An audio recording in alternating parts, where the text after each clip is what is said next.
if you imagine, like every AI growing exponentially, then like whatever the existing different like ratios of power are all get preserved. But if you imagine it growing super exponentially, right, then what happens is that if you're a little bit ahead, then like the ratio of the lead actually starts increasing. And then the worst case is if you have a step function, right, then whoever first discovers like some magic leap, which could be discovery of nanotechnology, could be discovery of like something that increases compute by a factor of 100, could be some algorithmic improvement, would be able to just like immediately turn on that improvement, and then they'd like quickly be able to find like all of the other possible improvements before anyone else, and then they'd take over everything, right?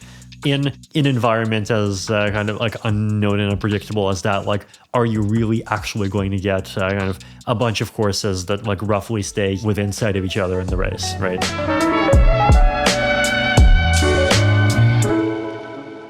Hey everyone, Rob here. Last year, Vitalik Buterin, the creator of Ethereum, released an essay called My Techno-Optimism, which introduced his attempted synthesis of effective accelerationism with AI existential risk worries. A synthesis he called defensive acceleration, or DAC for short. It may actually be the only thing to ever get positively retweeted by both EAC figurehead Mark Andreessen and the AI Doomer account, AI Not Kill Everybodyism memes. So I sat down to ask Vitalik about that mighty miracle and his philosophy of defensive acceleration, which is so solid, at least in theory, that it's kind of hard to get anyone from the tech world to come out and say they actively disagree with it. He and I also talk about his updated PDoom, given recent events in the AI world, why trust and distrust in authority is the big underlying driver of disagreements about AI and regulation of AI, whether blockchain and crypto has been a disappointment in terms of its effects on society, whether humans can ultimately merge with AI, as Vitalik suggests, or that's a vain hope, as I kind of suspect, the most valuable defensive technologies we should be rushing to accelerate, and a bunch of other stuff, of course. Just quickly before that, 80,000 Hours is hiring a head of marketing and a head of video. Both roles I'll say more about in the outro after the interview. And also, applications to a startup incubation program focused on defensive acceleration that's being run by Entrepreneur First have been extended for people inspired by this interview in particular. It involves $250,000 in investment and months of coaching by tech entrepreneurs to help you develop your idea for a company. You can apply for that at joinef.com/80k, and I'll say a little bit more about it at the end of the interview as well. But for now, here's Vitalik. Thanks for returning to the show, Vitalik. Thank you so much, Robert. It's good to be back. At the start of the essay, you lay out three different views on technology: the anti-technology view, the accelerationist view, and then your view. What are each of those in a nutshell?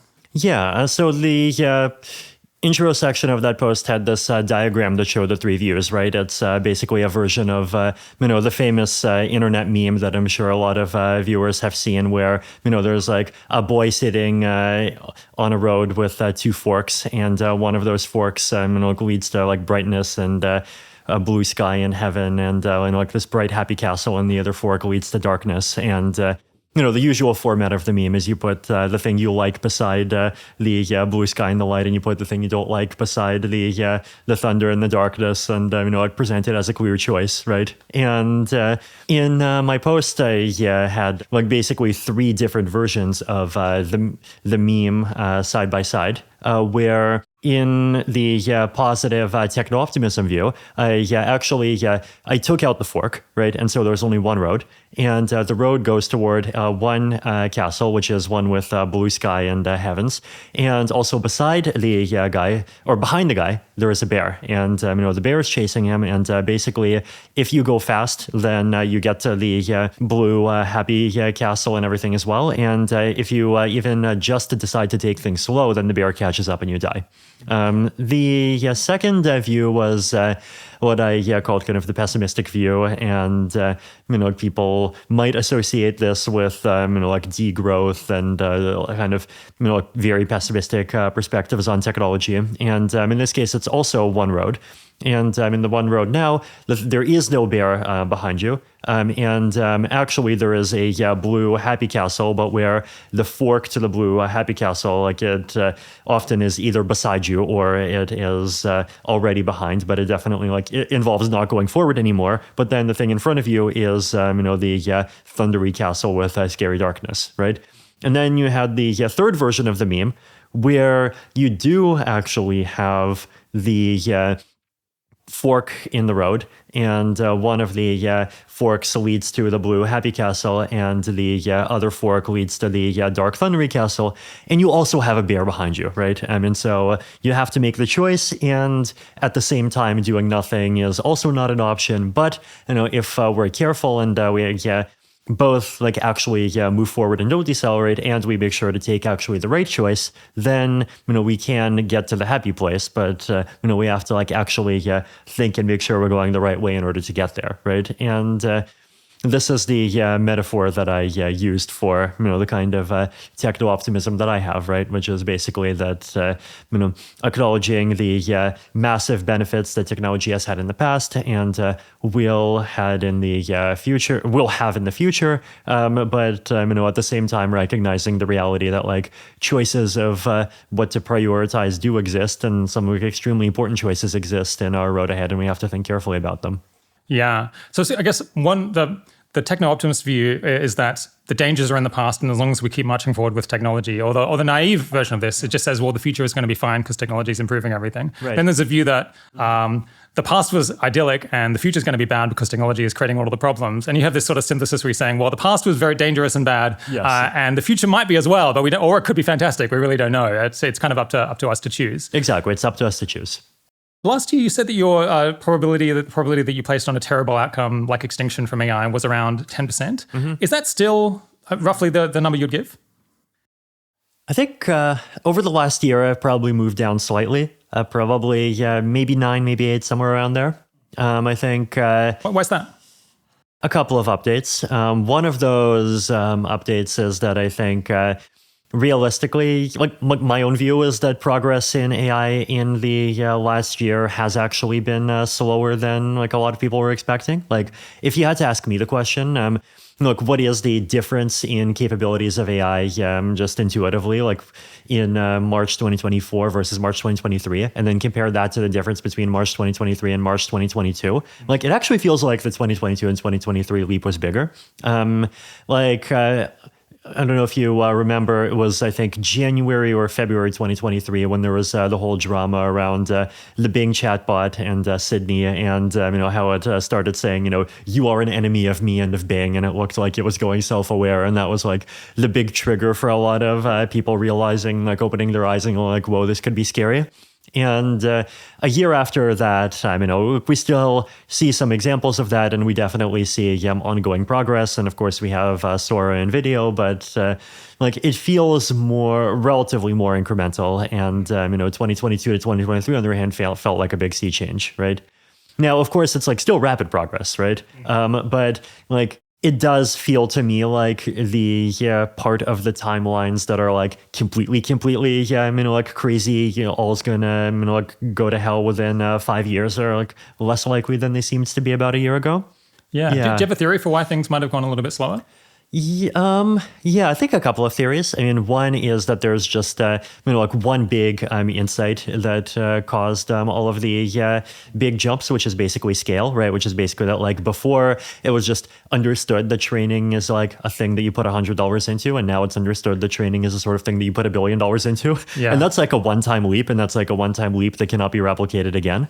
Now, of course, there are arguments against this, and like you could say, oh, eventually, it'll get to 1 trillion, and we'll have ASICs and so forth, and like you could argue against it, but the argument still exists.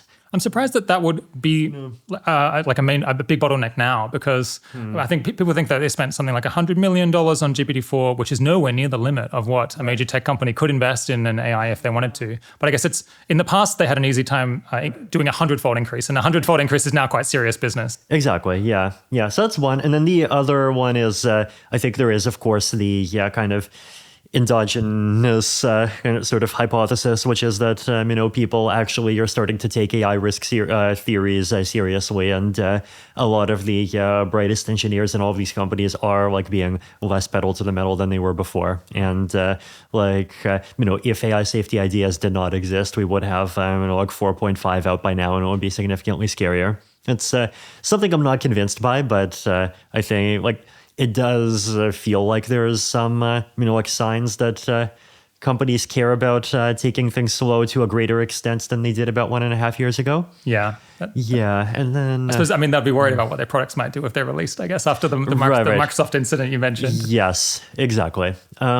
And then the other thing is that it does feel like AI risk ideas have been kind of filtered into the public consciousness in a pretty big way, right? It's very far from perfect, right? It's definitely become polarized in a very deep way, and the whole situation where Gemini ended up stretching the definition of alignment and safety into a direction that probably caused lots of people to just become super polarized against the whole concept is not great. But at the same time, it's not an obscure nerd interest anymore, which is good. Okay, so coming back to your P-Doom, which was around 10% and now has declined slightly to 8 or 9, I think my estimate is something similar, maybe a touch higher than that, but it's hovering around 10%. And I feel like it's almost a maximally inconvenient probability to have in terms of figuring out what you want to do. Mm-hmm. Because, I think is underrated is just that your view of this whole issue is going to hinge massively just on what do you think is the probability that we'll end up with rogue AI on the path that we're on now. If you think it's 1 in 1,000 or 1 in 10,000, then you'd say, well, the risk reduction that we get from speeding up AI and just all of the other benefits that we get from it far outweigh that relatively remote risk. So let's pedal to the metal. If you think the risk is 1 in 2 or above that, as some people do, then just obviously that would be completely crazy. And you're going to say, well, the path we're on now is defaulting to disaster. So clearly we have to make some massive change from where we're at. And I feel like if you're in between the 1 and 10% like we are, then it's just really unclear whether the risk reduction you get or the benefits are worth the cost that we're incurring. Do you feel that pressure? Yeah, no, yeah, absolutely. And one of the good analogies for this, I think, is COVID, right? With COVID, I think in some ways it was a maximally bad political challenge precisely because it was a medium bad medical challenge. Right? If COVID really was just a flu, then we would not care. If COVID had a mortality rate of 45%, then everyone would have agreed to close everything down in January and February. And, a bunch of people would have died. But politically speaking, we would have had probably actually a happy story of humanity coming together and really fighting back the plague and succeeding. But as it is, it just hit that spot where there's actual debate of should we treat this as being more like the flu or more like the scary thing with a 45% mortality rate? And my sense is that maybe we went over the top with COVID, but our response, we weren't that far off because the response might have been right if it was just twice as bad or three times, or the fatality rate was 3 times what it was, which it very easily could have been. Yeah, well, COVID's a fun rabbit hole. And actually, we can get quite a bit deeper into it later. But I think it's the most correct takes about COVID, I think, come when you stop thinking of it as a one-dimensional problem. Yeah. Okay, let's come back to the essay. So one of the first sections you talk about is titled "Technology is Amazing and There are Very High Costs to Delaying It." I don't imagine that many people who listen to the show need persuading that technology has very big benefits. But to make sure that we give it its due in this conversation, what is the reason to think that any new technology that we might invent, on average, we should expect it to be really beneficial? Yeah, basically, you look at where we are now, you look at where we were 50 years ago, 100 years ago, 1,000 years ago, and, look at, which way the slope is going. And it's just obvious that our lives are massively better. And I had a chart in my post that showed average life expectancy in a bunch of countries.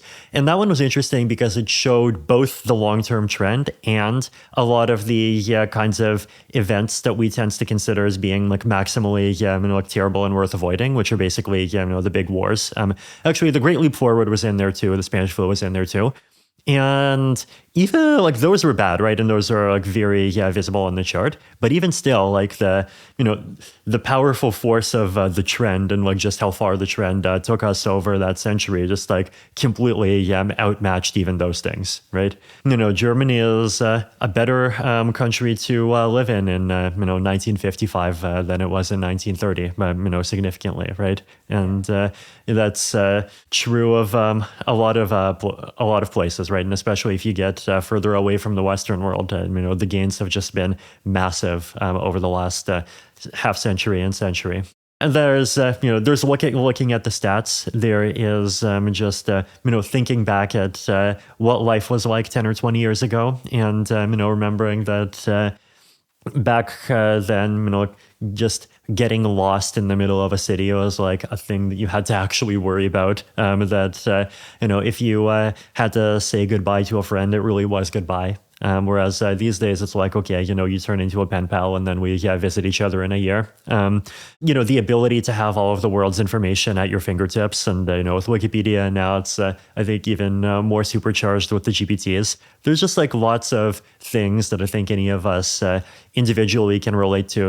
Even as rich country residents, that technology just like has made quite a lot better. I think on this topic in general, actually, if you start talking to people kind of further outside of the rich countries, then techno-optimism starts going up, right? Because if you're in a land where GDP has been growing by like 0 to 1% for the past 15 years, you get one set of attitudes. But if you're in a land where it's been growing by like 6% a year for the last 15, and people, remember the difference between like now and like all the kinds of things you can do with a phone versus, before and when you could not, it's just obvious, and the difference is so stark, right? So I think it's just always valuable to start off by just meditating on the kinds of gains that we've had so far, both the stats and our personal experiences, given things like again with COVID and like how we were actually able to develop really powerful vaccines for this stuff within a year using technology that has literally only been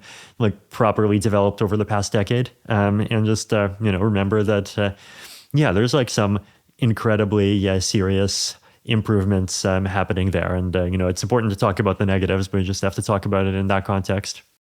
Okay, so the very next section is entitled AI is fundamentally different from other tech, and it's worth being uniquely careful. I guess that's not a new topic for this show, but what are the reasons that stand out to you for why AI might be an exceptional case? Yeah, so I talked about three big reasons, right? One of them is just, the case for existential risk. Basically, I think the big question is sort of which reference class are you putting AI into? Like, are you basically saying AI is the same, like a continuation of the same thing as this 500-year trend of people inventing stuff like the printing press, a bunch of people getting angry at it, but ultimately just being incredibly obvious that it was a good thing that freed and empowered people, versus to what extent is it actually an element of a much rarer trend that basically includes species coming in and replacing species that were less intelligent or less powerful than them, and often doing so in ways that were very unkind to the thing that they replaced.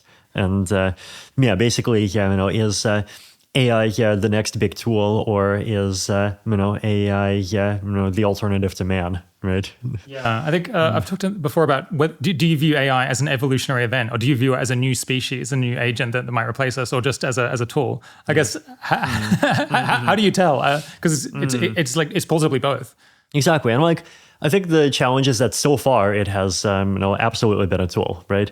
And it has started to show signs of acting like a thing that you can talk to basically over the last year, right? But you have to extrapolate the trend. And the trend is definitely going toward more and more capability, and the trend is definitely going toward any individual benchmark that people have come up with to say that this is the thing that defines that our humanity, and this is the thing that humans can do and the AI can't do, and this is the thing that shows that we have a unique soul.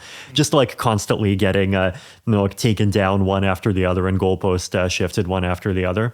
I think if you think back to the grandfather of all kind of human versus AI separators, which is the Turing test, right?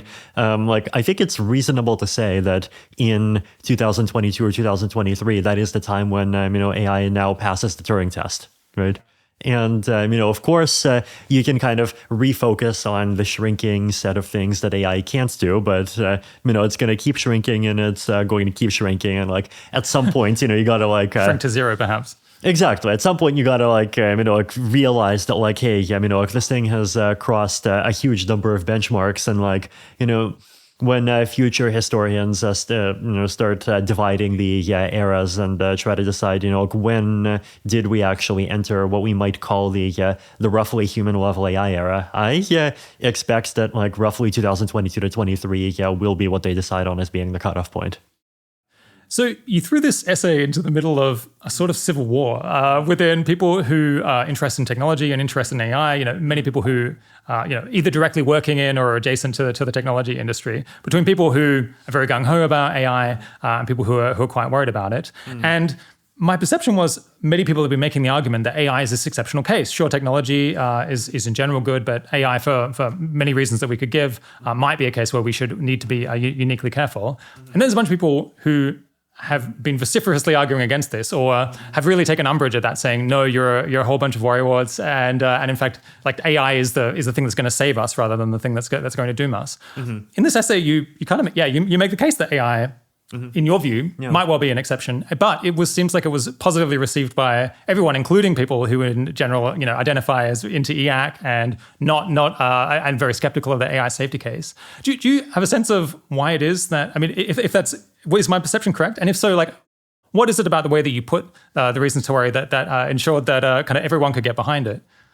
Yeah, I mean, I think, in addition to taking, the case that AI is going to kill everyone seriously, I mean, the other thing that I do is I take the case that, AI is going to create a totalitarian world government seriously, right? And, this is like a lot of other people's biggest fear, right? Which is like, on the one hand, if you have AI that's not under the control of everyone, then it's just going to like go and kill everyone. But on the other hand, if you like take some of these, like very naive default solutions to just say like, hey, let's create a powerful org and let's like put all the power into the org, then you are creating the most powerful big brother from which there is no escape, and which has control over the earth and the expanding light cone, and you can't get out, right? And this is something that like I think a lot of people find very deeply scary. I mean, I find it deeply scary. It is also something that I think realistically AI accelerates, right?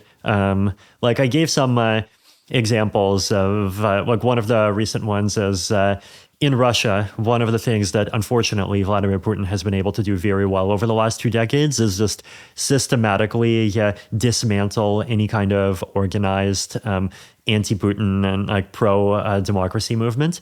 And one of the techniques that has entered his arsenal over the last 5 or 10 years or so, which is only possible because of facial recognition and mass surveillance, is basically when a protest happens, you first let it happen, and then you could go in with the AI and with the cameras that are everywhere, and you figure out like which people participated, try to even figure out who the key influencers are, and then maybe a few days later, maybe a few weeks or months later, they get a knock on the door at 2 a.m. in the morning, right?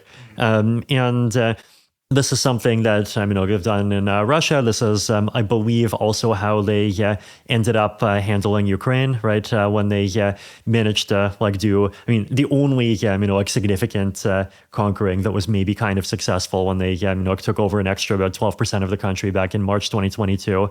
Like at first they let the protests happen, but then they identified a lot of people, and just like a bunch of people, quietly were thrown into the torture rooms, right? And lots of other authoritarian regimes do this, and like the sort of Peter Thiel case that AI is the technology of centralization and crypto is the technology of decentralization. Like it's a meme, but it's a catchphrase, but there's really something to it, and there's something to that fear that speaks to everyone. I mean, the challenge there, right, is kind of both the a lot of the kind of naive, keep doing AI the way we do it paths, and the solve the problem by nationalizing AI paths end up leading to that.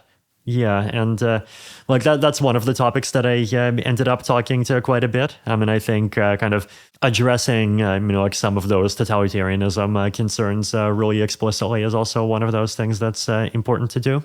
Yeah. I had more or less the same theory, and it's made me wonder whether on the surface it seems like this conversation on X is all about whether rogue AI is a serious technical risk or not. There are people who say, there's reasons to expect a sector of alignment, all these kind of technical arguments, and then people who argue against that. But I wonder whether, the key thing under the surface that is actually bothering people is there's some people whose main worry is centralization of authority, like Big Brother, the government controlling things, or big corporations controlling things. And any argument that seems to support further centralization and control of compute and control of algorithms and control of everything by a single central authority, they hate that because they see that as the dominant risk. And then there's people, which I guess I'm somewhat more sympathetic to, at least at the moment, but I could be persuaded, who think that, well, that is worrying, but it's maybe an acceptable cost given the risk that we face, and that might be the lesser of two evils. And folks like that feel no cognitive dissonance or no internal conflict saying, yes, rogue AI is a massive problem. So in fact, this like distrust of authority versus trust, overall trust of authority might be the kind of the key underlying driver of the disagreement, even though that's not immediately obvious. Yeah, absolutely. I mean, I think one thing to keep in mind regarding distrust of authority is I think it's easy to get the impression that this is like a weird libertarian thing. And there's like a small percentage of people that's like maybe concentrated in America that cares about this stuff. But like, in reality, if you think about it a step more abstractly, it's like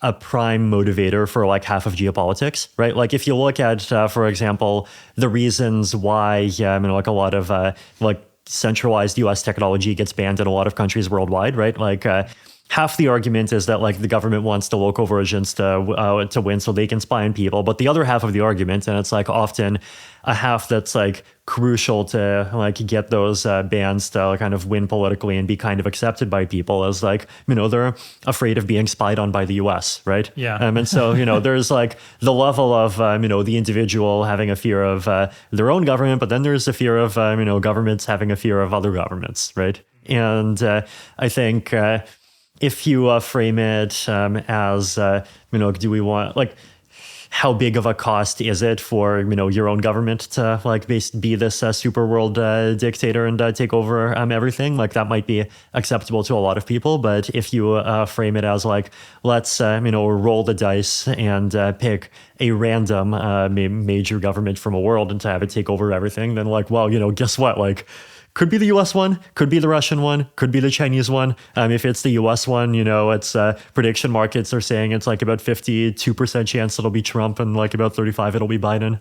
So yeah, the like distrust of authority, like especially once you think of it not just as a kind of individual versus state thing, but as a countries distrusting each other thing, like is I think definitely a very big deal that motivates people. And so yeah, like if you can come up with an AI safety approach that avoids that pitfall, then like you're not just appealing to libertarians, right? You're also, I think, really appealing to huge swaths of foreigners, both government and people that really wants to be a first class part of the great 22nd and beyond century future of humanity and don't want to be disempowered.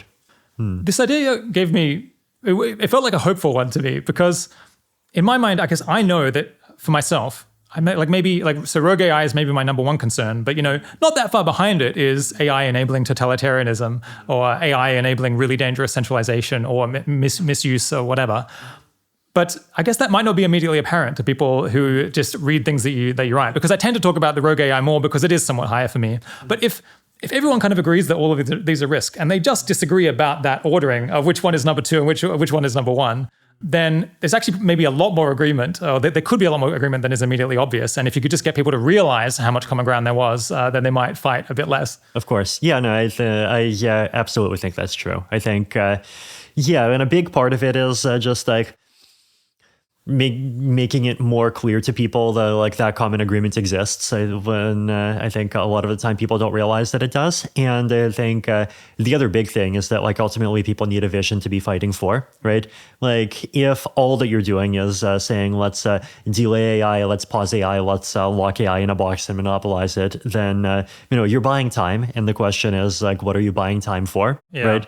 And one of those questions is like, what is the end game of sort of how you want the transition to like some kind of super intelligence to happen? And then the other question is like, even like, what does the world look like after that point, right? Like, do humans basically be, relegated to being video game characters, right? Or, is there something else for us?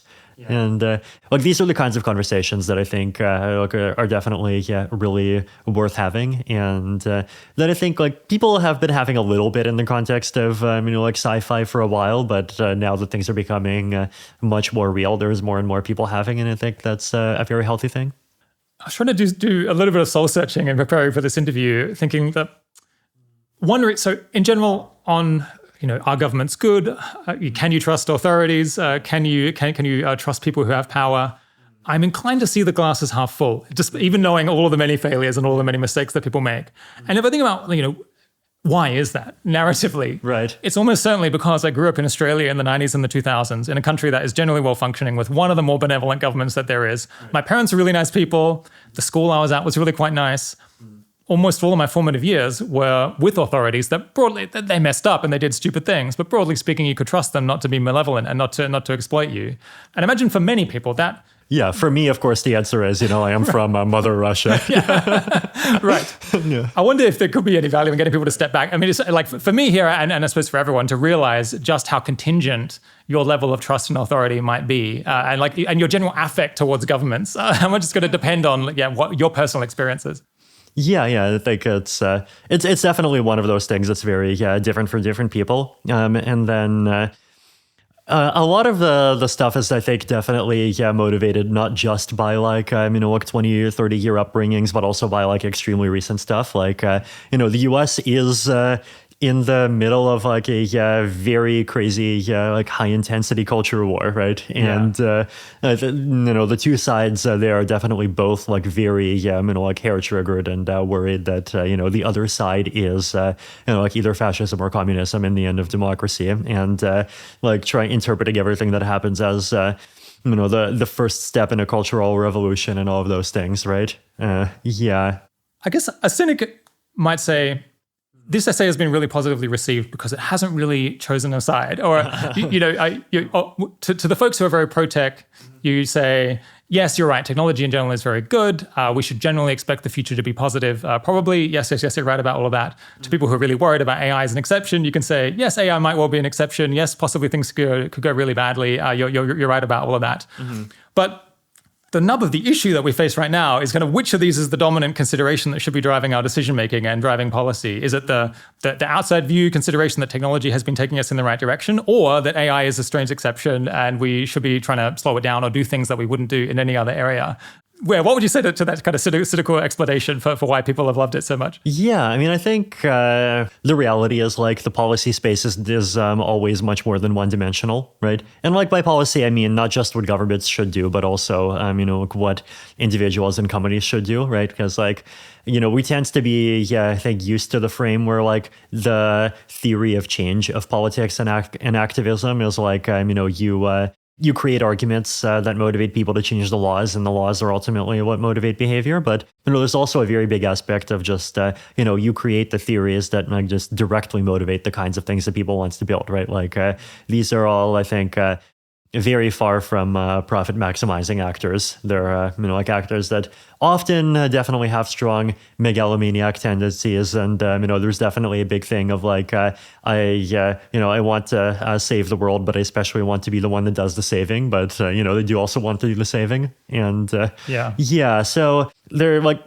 I feel like the place where I can push most productively, like probably actually is like less so much on kind of the big one-dimensional lever, but also like asking the question of like, if you're the type of person that wants to build and accelerate, like what are things that you should be accelerating, or if you're the type of person that's like in government and your job is creating positive and negative incentives, then like what kind of incentives like should you be creating? And like there's a lot of like subtle and individual decisions that I think could be done better, right? So, I mean, one example of this is like I give this a big long listing of these defensive technologies. And I mean, there is a fair critique that like all of that stuff is the most important thing in the world if you have 50-year timelines. But if you have 5-year timelines, then like, what's the point? But nothing's going to be done that fast.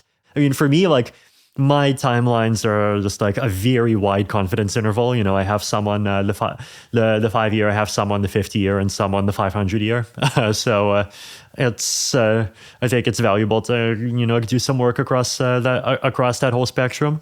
I mean, even if you're in the 5 year world, right? I think the 50 year stuff also answers the question of like, if you're buying time, what do you buy time for? Yeah, like if like one of the messages that I had, right, is that if you're the sort of person who is an EAC because you believe in the glory of humanity becoming super intelligent, then like maybe you should work much more on brain-computer interfaces, for example, right? And I'm like even explicitly, like super pro open source of that space, right? Yeah. Actually, yeah, that's one of those spaces where closed source feels like so dangerous, right? Because you're like, we're literally talking about computer hardware reading your mind. Like, do you really want, like your controlled mind by Microsoft? Or, exactly. Yeah. Do you want your minds to be uploaded by, I mean, in one case is Microsoft and Google, and in the other case is Huawei, right? Yeah. Yeah. And then, there's like a whole bunch of intermediate things that you can do, right? Like there is, like working on kind of abstract, like capabilities improvements and kind of bigger, more. And then there is working on, human machine cooperation tools, right? And which is like a space that I think is super important, right? I've been playing around with, like a bunch of local models. I actually just bought a new laptop that has a GPU just so I could do that. And I've been using it like both for like text related inference and chatbot stuff, but also for like drawing pictures. I mean, some of the pictures in my recent blog posts I ended up drawing with Stable Diffusion. And one of the things that I discovered there is that if you're using AI with the goal of making something that dazzles people, then often the correct thing to do is you just make a prompt, the AI does something, and you ship it, right? But if you're making or using AI with the goal of making something specific that you want for some purpose, then often you have to do 20 rounds of back and forth, right? Like you have to say, draw this thing, and then no, you don't like it, this is totally wrong. And then you you erase a bit, you tell the AI to do some in painting and like just redraw those regions with another prompt. And like you do that 20 times and like, there's a pretty complicated art to it, right? Yeah. Like this is actually one of those reasons why I actually think like some of the near term AI is going to kill creative jobs stuff is like a bit overhyped, right? Like I think because there's an intense skill exactly. to making like it work. I think basically what's going to happen is like it's like imagine if today AI or like 2 years ago AI could make tier 0 art by itself, then humans plus AI could make tier 1, and then humans and then like existing like multi-million dollar like studios or whatever could make tier 2. We're just like shifting everything up one, right? And so what was like in the range of individuals becomes in the range of just robots, and then what was in the range of big studios becomes in the range of individuals working with AIs, and then big studios potentially level up a bit more. Although actually I think there's an interesting property that AI actually helps the noobs more than the pros, right? This is it's a thing that I think Noah Smith has written a bit about, and it's like a thing that like really speaks to my personal experience. Like I find AI definitely accelerates me more in domains where I haven't done anything at all in before than in domains where I'm an expert. Like I have not done Chrome extensions in 10 years, and I used AI to help me make a Chrome extension. It was like super useful and it helped me do things I would not have been able to do by myself, right? So basically, yeah, like in the creative case, that's on the one hand, like yes, your career as a drawer by hand of things is like largely open over outside of a few enthusiast communities. But on the other hand, like we are about to see a renaissance of like people being able to make like movies and basically just like seriously disrupting Hollywood and like getting to the point where we have like thousands of like really amazing high quality productions from people with all kinds of backgrounds and movements, right? So that's like the kind of space where I think EACing it would actually be like super awesome, right? Like if you can focus your EACing on making tools that empower people in collaboration with AI, then like I think near term that's amazing. And then like the view that I expressed in that post is that I think there's like a natural pipeline where for the next couple of years you're building keyboard and mouse tools, and then you start doing like maybe like eye and ear tracking and like a bit of brain scanning, and then you start just like naturally going into BCIs, and realistically BCIs will involve some level of models too, and then eventually like we'll basically get to AIs by like essentially like merging with them and uploading ourselves, as opposed to creating something that's like this alien organism that's completely separate from humanity, right? Yeah. Coming back to AI, so a topic that you talk about a bit in the essay, and which we were suggesting earlier, maybe is a real like a very key driving underlying cause behind people's disagreements is, should AI be more centralized or should it be more decentralized? And you kind of make a bit of a case for both different paths. Maybe do you want to make that, like, what is the potential benefits, or what's the positive vision of a more centralized AI? Or how could that be good? Right. I mean, the standard case for more centralized AI, right, is basically it's like, especially once we get to things like really scary superintelligence, like if it comes time to press a kill switch, we'll actually be able to press it. If there's you get like fewer race dynamics, you don't get the thing where there's like 5 different countries and mega corporations that all think that if they win the race, they can take over the world, and because of that, they just keep going faster and faster. Like you basically prevent all of those issues, and then you get the AI world government, and it enforces the peace. Well, I think that's like if you're fully on that side, there's like a milder version of this, which is what the less wrong people call the pivotal act theory, right? Which is basically you make a super intelligent AI whose only goal is to make a single act that like somehow like either permanently or kind of semi-permanently like makes the world a more defense-favoring place, but then still preserves the basic structure of the world, and then after it does that single act, the AI stops and disappears. And like the argument is that making an AI that stays long enough to do one pivotal act might be significantly easier to both do and agree on than to make an AI that actually like becomes a proper government, right? And then like you could imagine the pivotal act being like something that like basically just like says solve the entire DAC roadmap and like burn every chip farm to give us a couple more decades. And then and then we'll kind of be in a nice world to like actually work together on solving the rest of the problem. So there's like both of those theories, and I think the theory being there that like if you actually can like agree on a centralized actor doing it, then like you avoid like race dynamics and like people just like being extremely risky in their desire to kind of get to the top and be the first to hit the magic milestone before like anyone else does, and like everyone distrusting everyone else, which only fuels the race even further and so forth. And I suppose for people who are more skeptical of the central vision, maybe something that would be appealing is you might delay militarization of AI, because people would feel like countries would feel less competitive pressure to suddenly insert AI into all parts of their military in order to keep up, which I think everyone could agree could lead in a bad direction. Absolutely. I mean, it is leading in a bad direction. Yeah. The other vision you talk about is you call a polytheistic AI. Do you want to explain what that is and what's good about it? I mean, this is like a vision that a lot of people have argued for. Like basically the idea is that we don't try to create a global singleton, and like we try to like, it's like an AI for every country, and then possibly, an AI for every kind of company and every individual, right?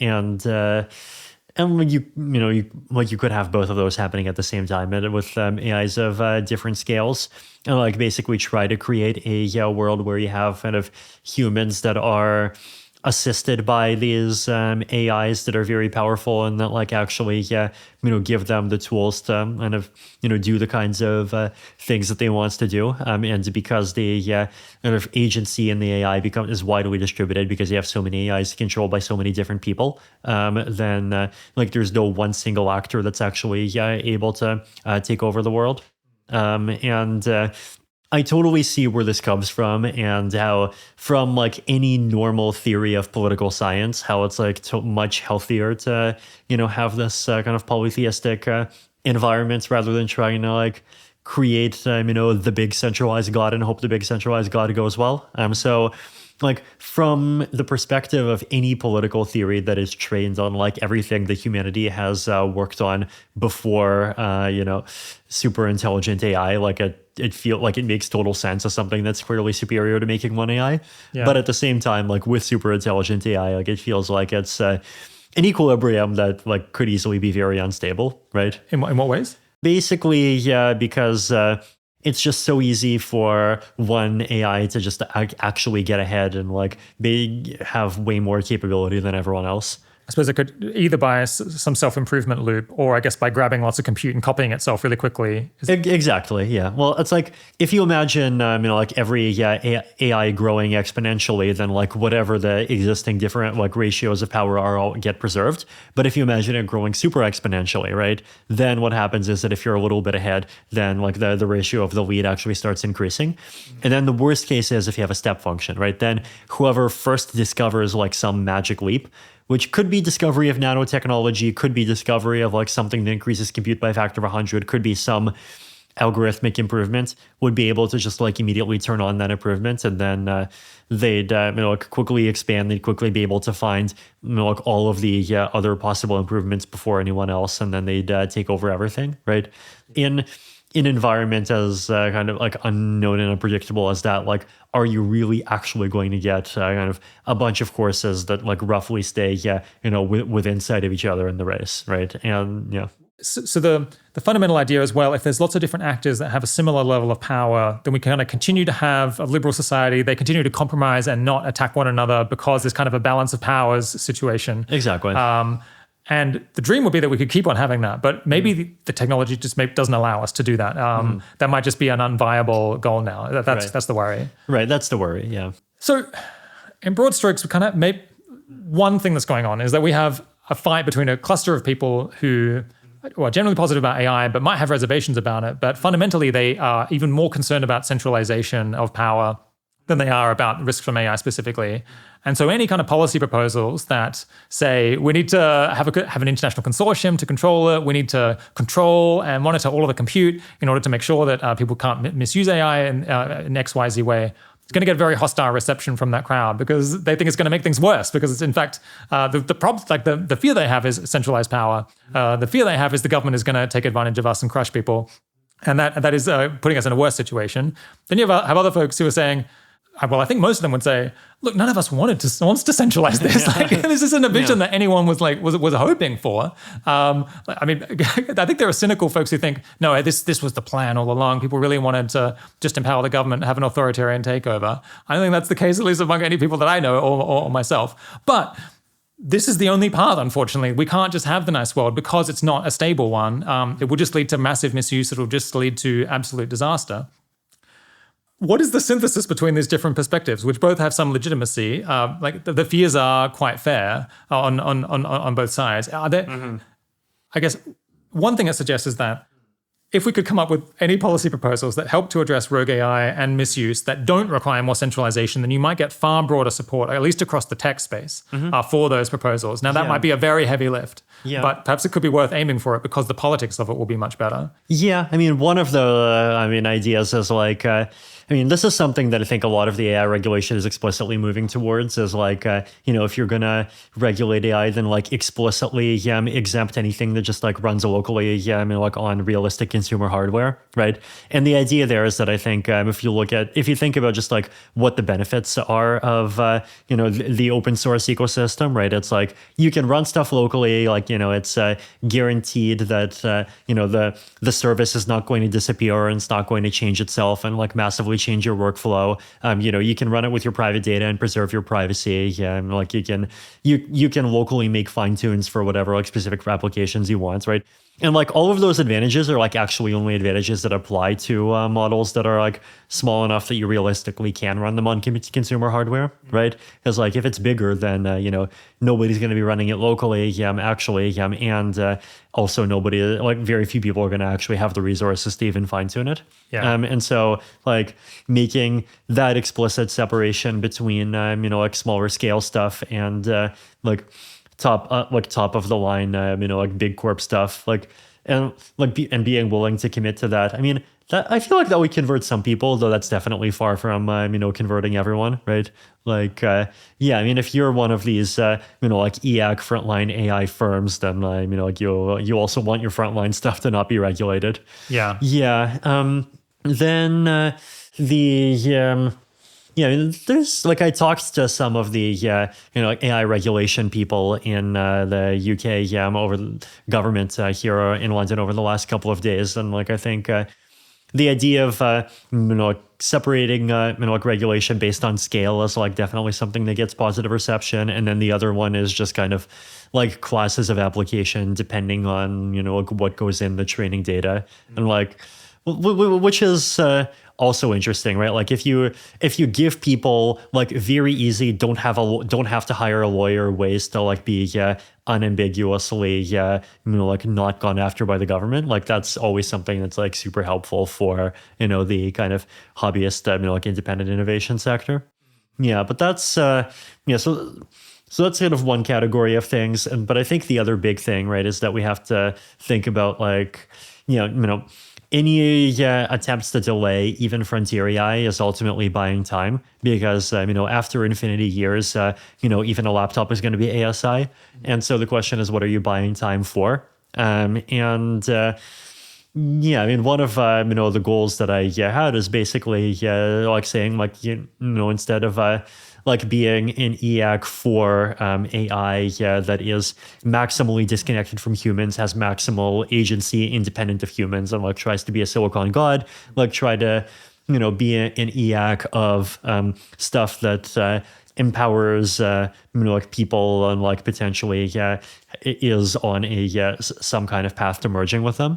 Yeah. And that's the sort of thing where we can debate whether or not kind of that shift it would actually succeed, but at the same time people working on that seems much less likely to lead to bad stuff than people working on building the silicon god as fast as possible. There in the hopeful case, there actually is a nice light at the end of the tunnel. Actually having those positive visions is an important thing, and I definitely don't want to imply that my post is the end of the road for positive visions. I think it's a sort of thing that where we definitely want a lot of people to be talking about this and trying to come up with very long-term visions that we'd actually wants to be part of, the more that something like that actually exists, then the more people would be willing to kind of get behind a roadmap that actually tries to push all of the levers in that direction. The other thing also is I'm definitely in favor of trying intentionally hard to keep the concept of AI safety minimal, right? If you think about the UN, right, and one of the things about the UN is it's intentionally pretty minimalistic and pretty weak, right? And that ended up being a key part of it being originally accepted by everyone and people joining it, right? If the UN also tried to resolve a whole bunch of human rights concerns at the same time, then it probably would have gotten much less buy-in, right? And I think the analog here is there's a bunch of people that are really convinced that AI safety means let's align people and enforce wokeness on everyone or whatever, right? And basically you won't explicitly kind of not doing stuff that encourages people to be like Gemini is one of those other positive things that would probably get a lot more support.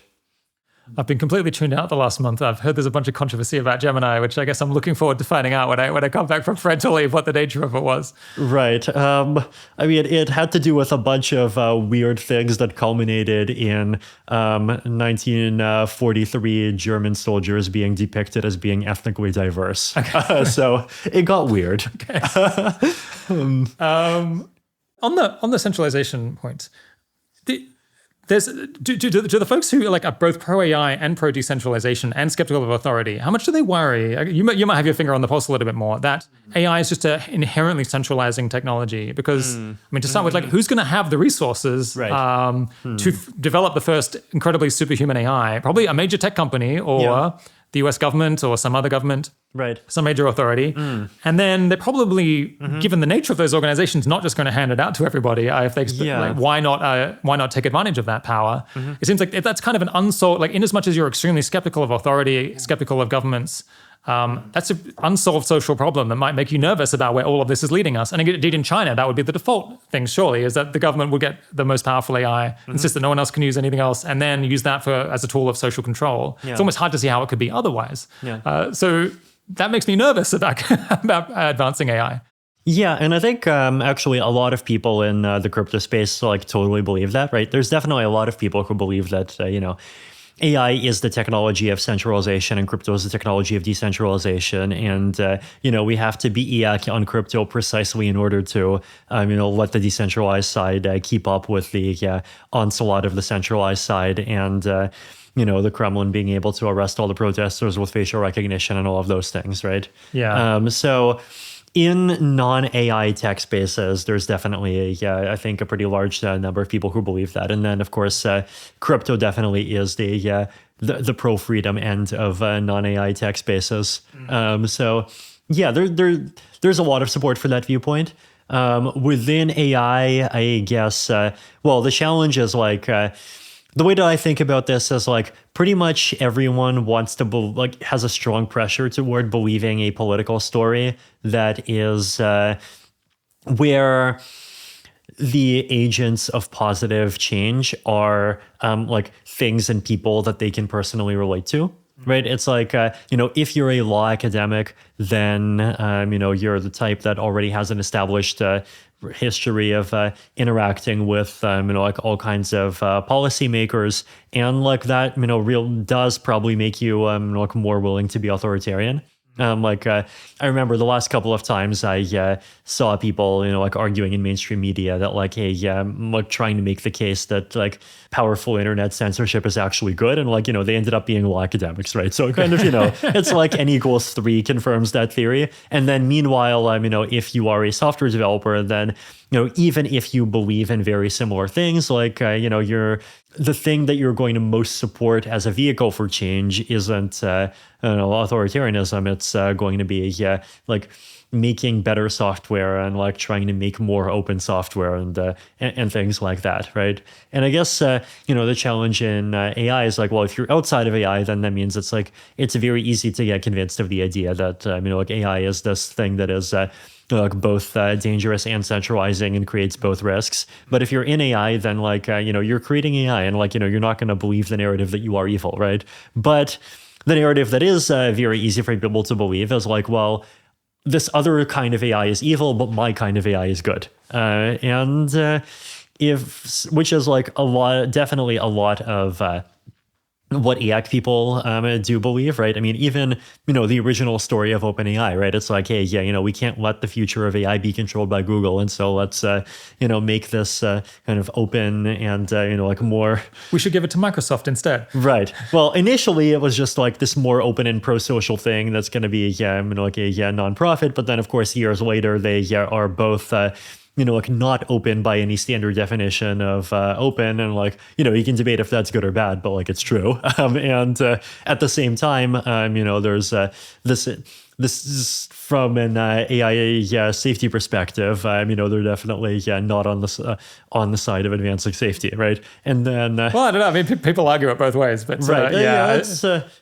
That's fair, right? But basically, there's definitely... this kind of headwind if you're within AI, right? That if you're within AI, there's this natural pressure toward kind of believe, not believing the more pessimistic takes about what AI can do, right? Yeah. And I mean, that's not maximally safety focused. So, right, exactly. That's a tough one. I mean, I think it's possible that if we massively accelerate the brain-computer interface space, then on top of just creating that new tech trend, it also just creates yet another large mass of people that might even have, billions of dollars of VC investment and, like Middle Eastern countries massively investing and shilling in them, and, like a bunch of Silicon Valley people being in their favor, and like China trying to get in the game and all that, who also have the incentive to like actually say, AI that's fully separate from humans is the bad thing and we're the good thing. Like if you accelerate the space to the point where it becomes an independent organism, you kind of create another set of actors that has the incentive to actually make that argument. There's like a lot of weird psychology like that. I'm feeling a little bit at a loss as to what the policy proposal might be that would be like useful on safety, that would also be satisfactory to people who don't trust any authority and are just very skeptical of governments in general, which I guess I feel like that's progress in a way if we identify that this is kind of a key question that we need to resolve, and maybe we should attack that directly rather than talking around it. Right. Is there any possible mileage, I guess you might know more people who have this kind of attitude, to trying to come up with somewhat more trusted authorities that people might hate less? Like many policy proposals, basically the US government should do X, Y, and Z. It should start tracking compute, things like that. But it's not as if people are like, the US government is the paragon organization that we should be handing all of this power to. It's more just they're the ones that are there that might be able to do it. But could you try to organize a different group that people would have at least some more confidence in, or like coming up with a structure of accountability that might give people somewhat more confidence that it's not immediately going to be exploited to harm people? That's a challenging one. Yeah. Yeah. I'm trying to think like how I would even attack that problem, right?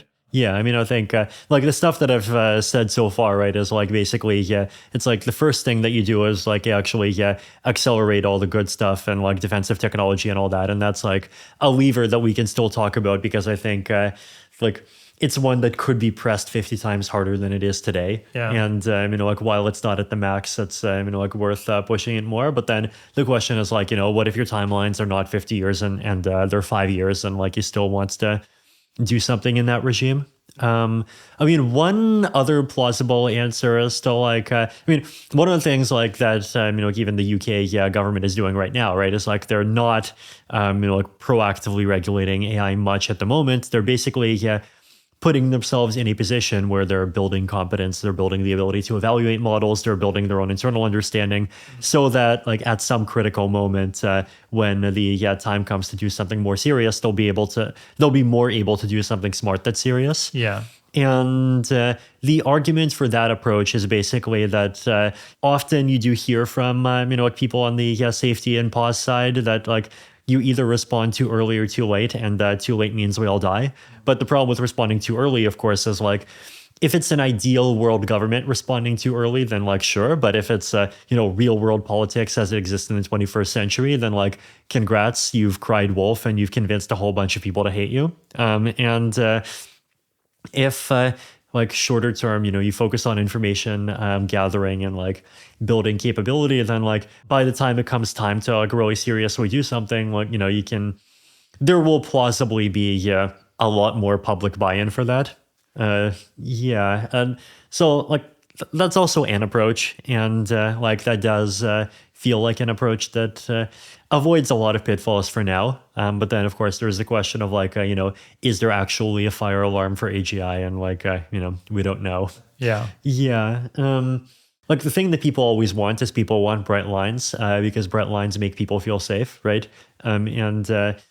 People want, a bright line to make sure that the humanity is not going to be destroyed. But people also want a bright line to make sure that the thing is not just going to like blow up and like start enforcing one particular faction's culture war preferences. And like the challenge with AI is like, it's very hard to come up with bright lines, right? Like with nuclear weapons, that problem was easy, which is like a place where we were very fortunate, right? And like, we're able to create some pretty intrusive infrastructure that's like just happened to be tightly scoped to only focus on nuclear weapons. And, like that actually ended up working out really well. But the question with AGI is like, what even is the equivalent of that? But the thing that I think people will want is like, basically, some kind of assurance that like this will not be, abused as a lever to do other things.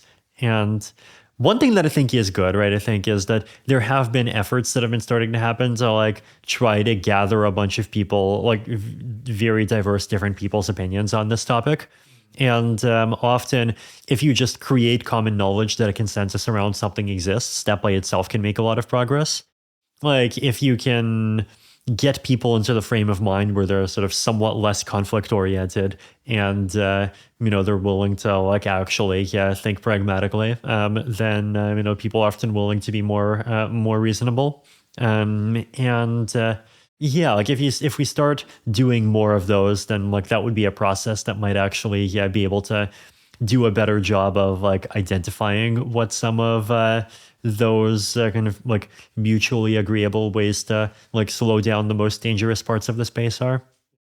Yeah, we're slightly jumping the gun, but later in the essay you present this kind of merging with AIs and using brain-computer interfaces as a potentially positive vision for how humanity could remain relevant and still have kind of potential some sort of decision-making power in a future with AIs that are extremely capable. To me, this kind of seems like a false hope. But first off, what kind of problem is the brain-computer or the merging vision solving in your mind?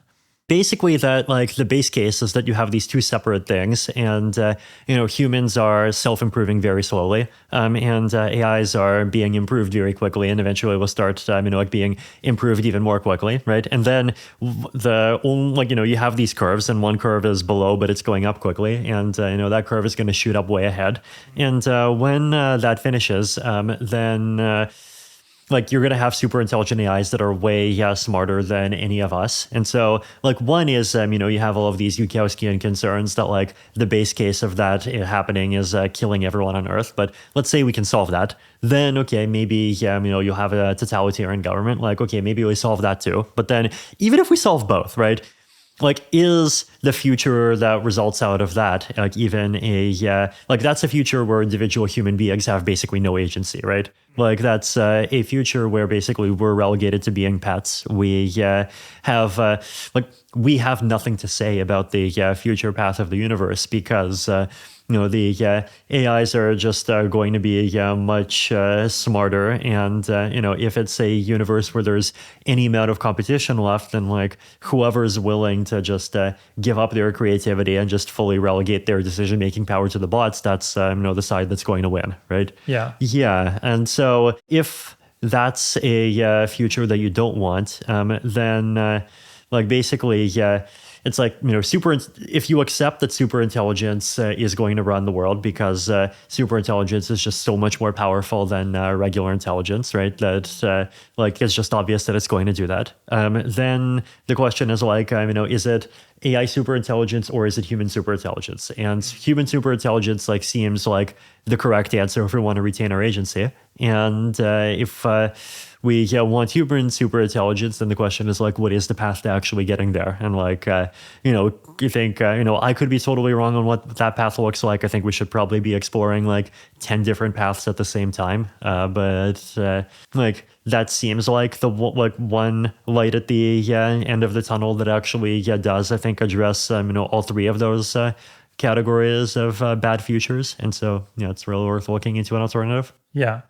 So I guess the reason I'm skeptical of this vision is there's a couple of different reasons. I suppose as a vision for how to deal with rogue AI or misalignment, I mean, just one issue would be that probably it's going to come too late, that we might well have very dangerous AGI that is not integrated with humans in the next 5 or 10 years. And it seems like it's going to be a long time going to take longer than that for brain-computer interfaces to catch up and we can kind of have this merged vision actually play out. Mm-hmm. But then separately, if you imagine in this future where the brain-computer interfaces have advanced a lot, if you were trying to design a creature, a machine that was able to fly as quickly as possible from New York to London, what would be faster? A pure machine or a machine-bird hybrid, where you tried to build a machine around a bird, but still have the bird doing some of the work, or usefully contributing.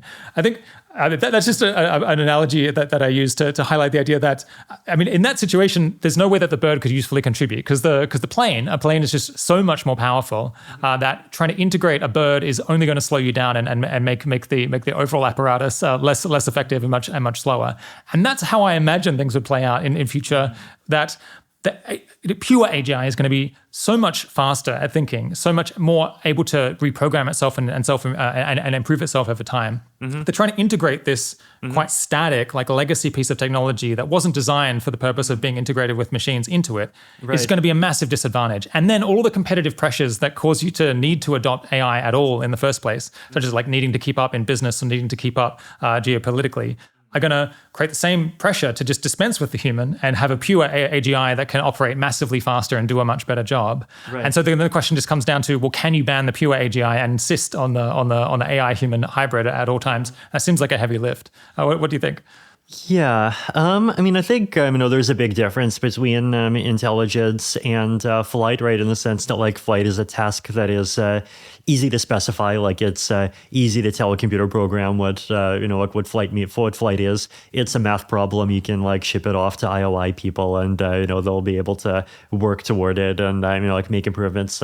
Understanding like basically zero social context. I mean, eventually you have to get to the social context, but like you can make airplanes that fly without it. In the case of intelligence, it's one is that thing that often corresponds the most to success in our world is like being able to play political games, right? And Robin Hanson has this theory that like basically the primary force driving the increasing evolution of intelligence has basically been the our need to play political games with each other, and like our need to use deception and have counter deception and counter deception and self deception and like signaling and all of these really complicated pressures. So we're pretty well evolved to like complicated social environments already. The other thing is like if you look at how AIs work now, we're definitely like building an airplane around a bird, in the sense that like we're building an airplane by like training it on terabytes of text created by and video created by birds, right? So yeah, it's it does feel like intelligence itself is the sort of thing that like plausibly like could be an exception. Exactly. Like there is like prior art within humanness that like actually like carries sort of load bearing useful content. But then of course the argument is like, even if that's true short term, like what would competition pressures do? And are we going to enter like the age of M world, and would that actually lead to competition pressure just like eventually selecting against consciousness? Yeah. Do you want to explain that? Okay. So Age of M is another, it's like a big book, also by Robin Hanson, where he talks about this science fiction future, right? Where basically, we have uploaded humans are kind of the main type of organism. And he tries to flesh out some of the social consequences of that. And some of it seems like fascinating, but some of it also seems kind of bleak to live in, because he basically says that like, well, you have this Malthusian effect, which is that, there's constantly reproduction happening because, even if almost everyone doesn't care to reproduce, eventually whoever does care to reproduce will just, take over the population. Yeah. And for as long as there is any kind of slack that you could use for, things like leisure, reproduction just continues. And eventually there's just no slack left. And we're basically back to like the same kinds of conditions as, the early 19th century factory workers. When that happens, like would the only agents that are actually able to pay for their ongoing computation of just like running their minds in an economy just like be ones that start being less and less conscious, right? So like that's the fear. I acknowledge that that's a real fear. I think, if I lived in that kind of post-upload world, then, my first instinct might very plausibly be to just, put myself on a spacecraft and just like ship off somewhere at 99% the speed of light and just constantly stay on the frontier. There's definitely very big unknowns in there. Like I totally acknowledge that.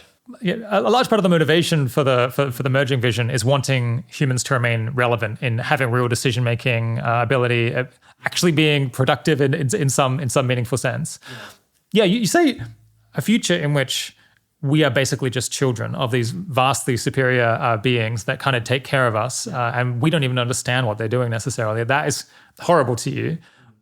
I guess I don't feel like it is so horrible because I kind of enjoyed my childhood. And at that time, I didn't really understand what my parents were doing or authority figures were doing around me, but they created a safe environment in which I could play and have a good time.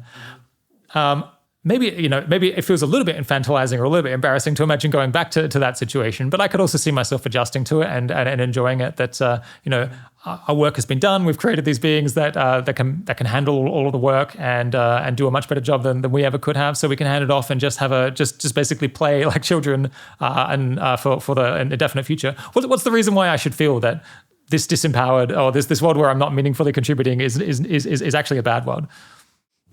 Yeah, I mean, I think it's the sort of thing that I acknowledge that it's very different for each person. I mean, I think the thing that I'd say is like if you just look at lots of people's behavior in the context of the world that there exists, there's just lots of people that act in ways that clearly show that they have that strong preference of wanting to it's like live more harshly as a lion rather than just having a peaceful life as a sheep, right? Yeah. Like if you just even think of the average, just like anyone who becomes a decimillionaire but doesn't retire, right? Like what is that, right? Like you're big enough that you can afford to have an entire simulation around yourself that makes you feel like a king and go and enjoy life, but like no, they wants to continue to be pioneers and do bigger and better things. And I think you can argue that that's like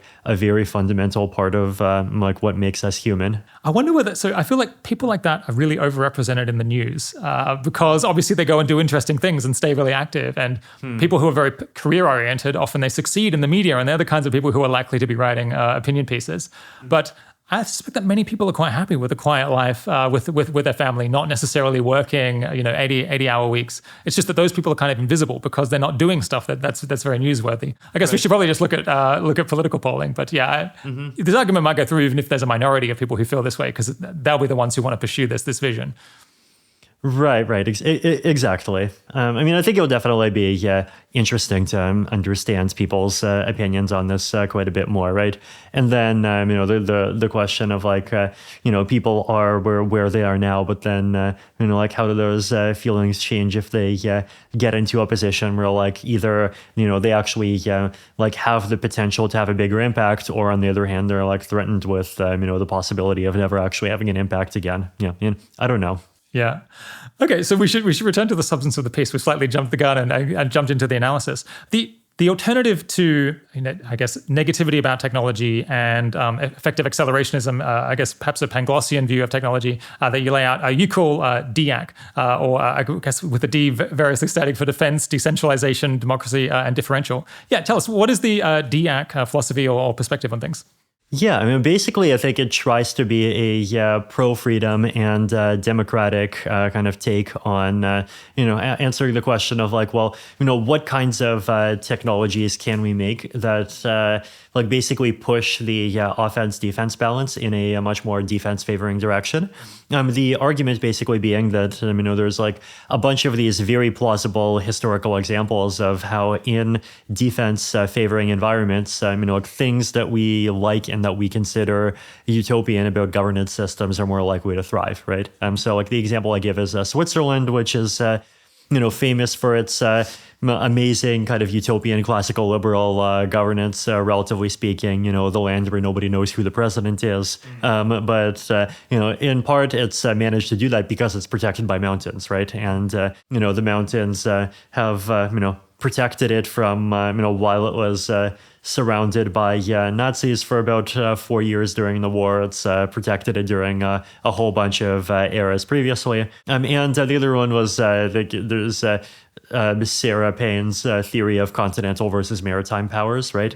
Basically, the idea that if you're a power that is an island and that goes by sea, the British Empire is one example of this, then you're more likely to do things like valuing freedom, being democratic, being pro-foreigner, being open-minded, being interested in trade, versus if you are on the Mongolian steppes, then like your entire mindset is around like kill or be killed, conquer or be conquered, be on the top or be on the bottom. And like that sort of thing is the breeding ground for like basically everything that like all of us consider to be dystopian governance. And so, if you want more utopian governance and less dystopian governance, then like find ways to like basically change the landscape to try to make the world look, like more like it had like mountains and rivers and less like the Mongolian steppes. And then I go into 4 big categories of technology, where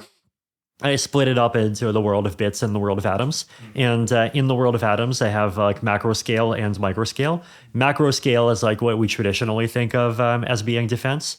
Though one of the things I point out is like you can think of that defense in like a purely military context, right? So you can think about how, like, for example, in Ukraine, I think the one theater of the war that Ukraine has been like winning the hardest, right, is naval. Like they don't have a navy, but they've managed to like totally like destroy like a quarter of the Black Sea fleet like very cheaply, right? And you could ask like, well, if it's like, if you accelerate defense, then like you make every island impossible to attack, then like maybe that's good. But then I also kind of caution against, in the sense that like it's just so, if you start working on military technology, it's just like so easy for it to have unintended consequences, right? It's like, okay, you get into the space because like you're motivated by like a war in Ukraine, and like you have a particular perspective on that. But then a year later, something like completely different is happening in Gaza, right? And who knows what might be happening 5 years from now, right? And like I'm very skeptical of the idea that like there's of this idea that like you kind of identify one particular player that is, and like you trust the idea that that player is going to continue to be good and and is also going to continue to be dominant. But I talk about there also as just like basically like survival and resilience technologies. So one good example of this is Starlink, right? Like Starlink basically allows you to stay connected with much less reliance on physical infrastructure, right? So the question is like, well, can we make, the Starlink of electricity, right? Like, can we get to a world where like every, like home and village like actually has independent solar power, right? Can you have, the Starlink of like food, right? And like have a much stronger capacity for independent food production? Can you do that for vaccines potentially, right? And like the argument there is that if you look at the stats or the projections for like where the deaths from like, let's say, a nuclear war would come, right? Like basically everyone agrees that like in a serious nuclear war, the bulk of the deaths would not come from like literal firebombs and radiation. They would come from supply chain disruption, right? And like if you could fix supply chain disruption, then like suddenly you've made a lot of things more livable, right? So that's like large scale physical defense. But then I also talk about micro scale physical defense, which is like basically biodefense, right? So in biodefense, like, in a sense, we've been through this, right? Well, we've had COVID and, we've had various countries, various different attempts to deal with COVID. That's been, in a sense, a kind of success in terms of boosting a lot of technology, but in like a much larger sense, it's also been a missed opportunity. The challenge is that I feel like in around 2022, right? I mean, realistically, if you had to pin an exact date from when, COVID as a media event became over, it probably just would be February 24th. The media can only think about one very bad thing at a time, right? Yeah.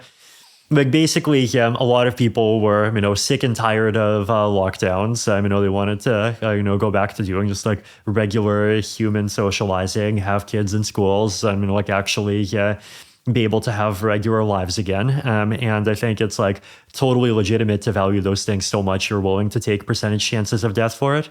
But at the same time, I feel like, people's desire to stop thinking about the problem just like went so far that now in 2023 and 2024, we're just neglecting really basic things, right? Like the vaccine programs, right? Like huge success, delivered vaccines way more quickly than anyone was expecting. Where are they now, right? It just kind of stalled.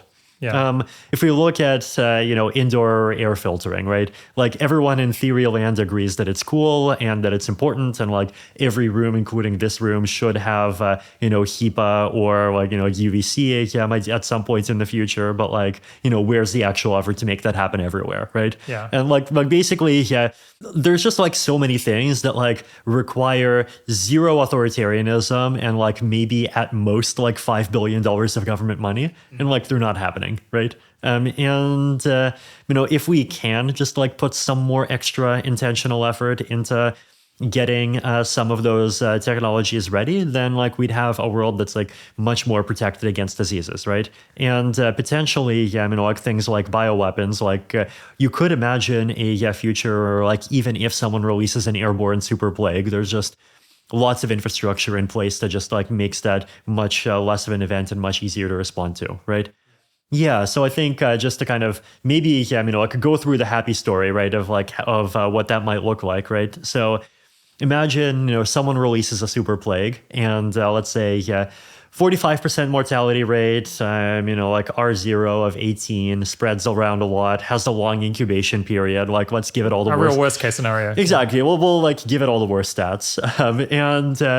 Then, what happens today? Well, it just like spreads around. And by the time anyone even starts realizing what's going on and thinking about how to respond to it, it's like already like halfway across the world and it's in every major city, right? So now let's I could go and kind of shift over our view to the positive vision, right? So step one, we have much better early detection, right? So what does early detection mean? Like there is wastewater surveillance, so you can check wastewater and basically try to like look for signs of like unusual pathogens.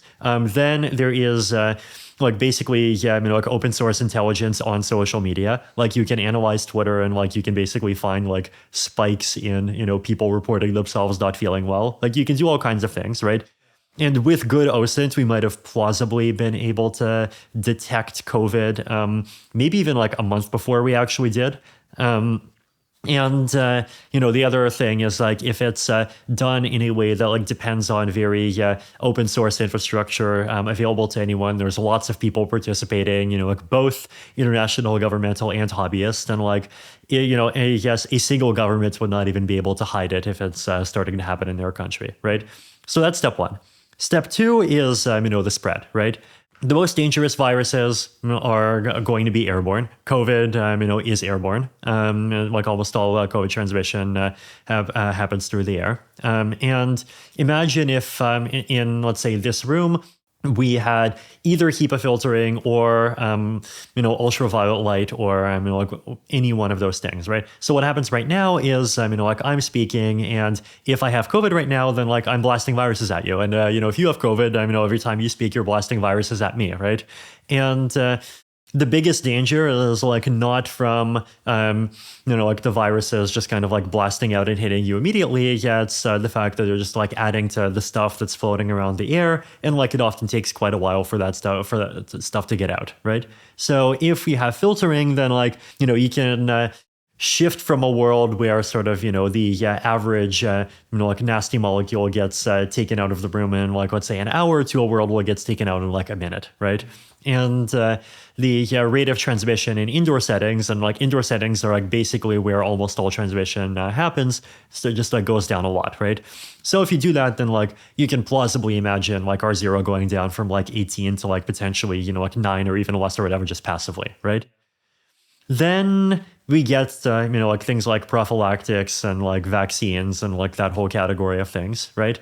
I think like the deep reason to think that like some kind of intervention is a good idea is basically that like human beings evolved in an environment where the population density was like 1,000 times less than it is now, right? And so, biologically speaking, we're definitely underinvesting on disease prevention. Yeah. Yeah. And one is like, there's things like nose sprays that like you can use. And like this is stuff that you can buy commercially that's kind of pretty generic and like, probably a good idea to use. And, like I've used them when, like going to some of these, like high risk and high density venues.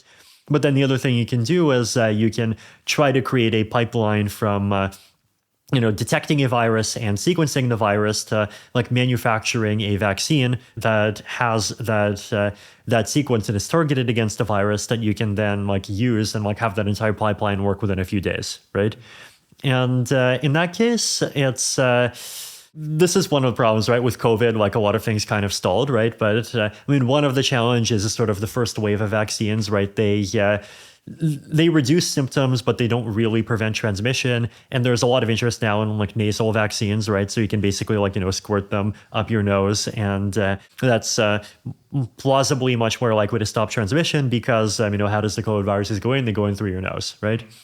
So the other nice thing about them is, once they're squirtable, like they don't require a specialist to administer, and there are ways to make them that don't depend on the, complicated lipid nanoparticles and just like very complicated biotech that requires it to be manufactured in like 2 or 3 places. Like you can plausibly create, vaccine pipelines where like essentially every village has a bioprinter that can make them, right?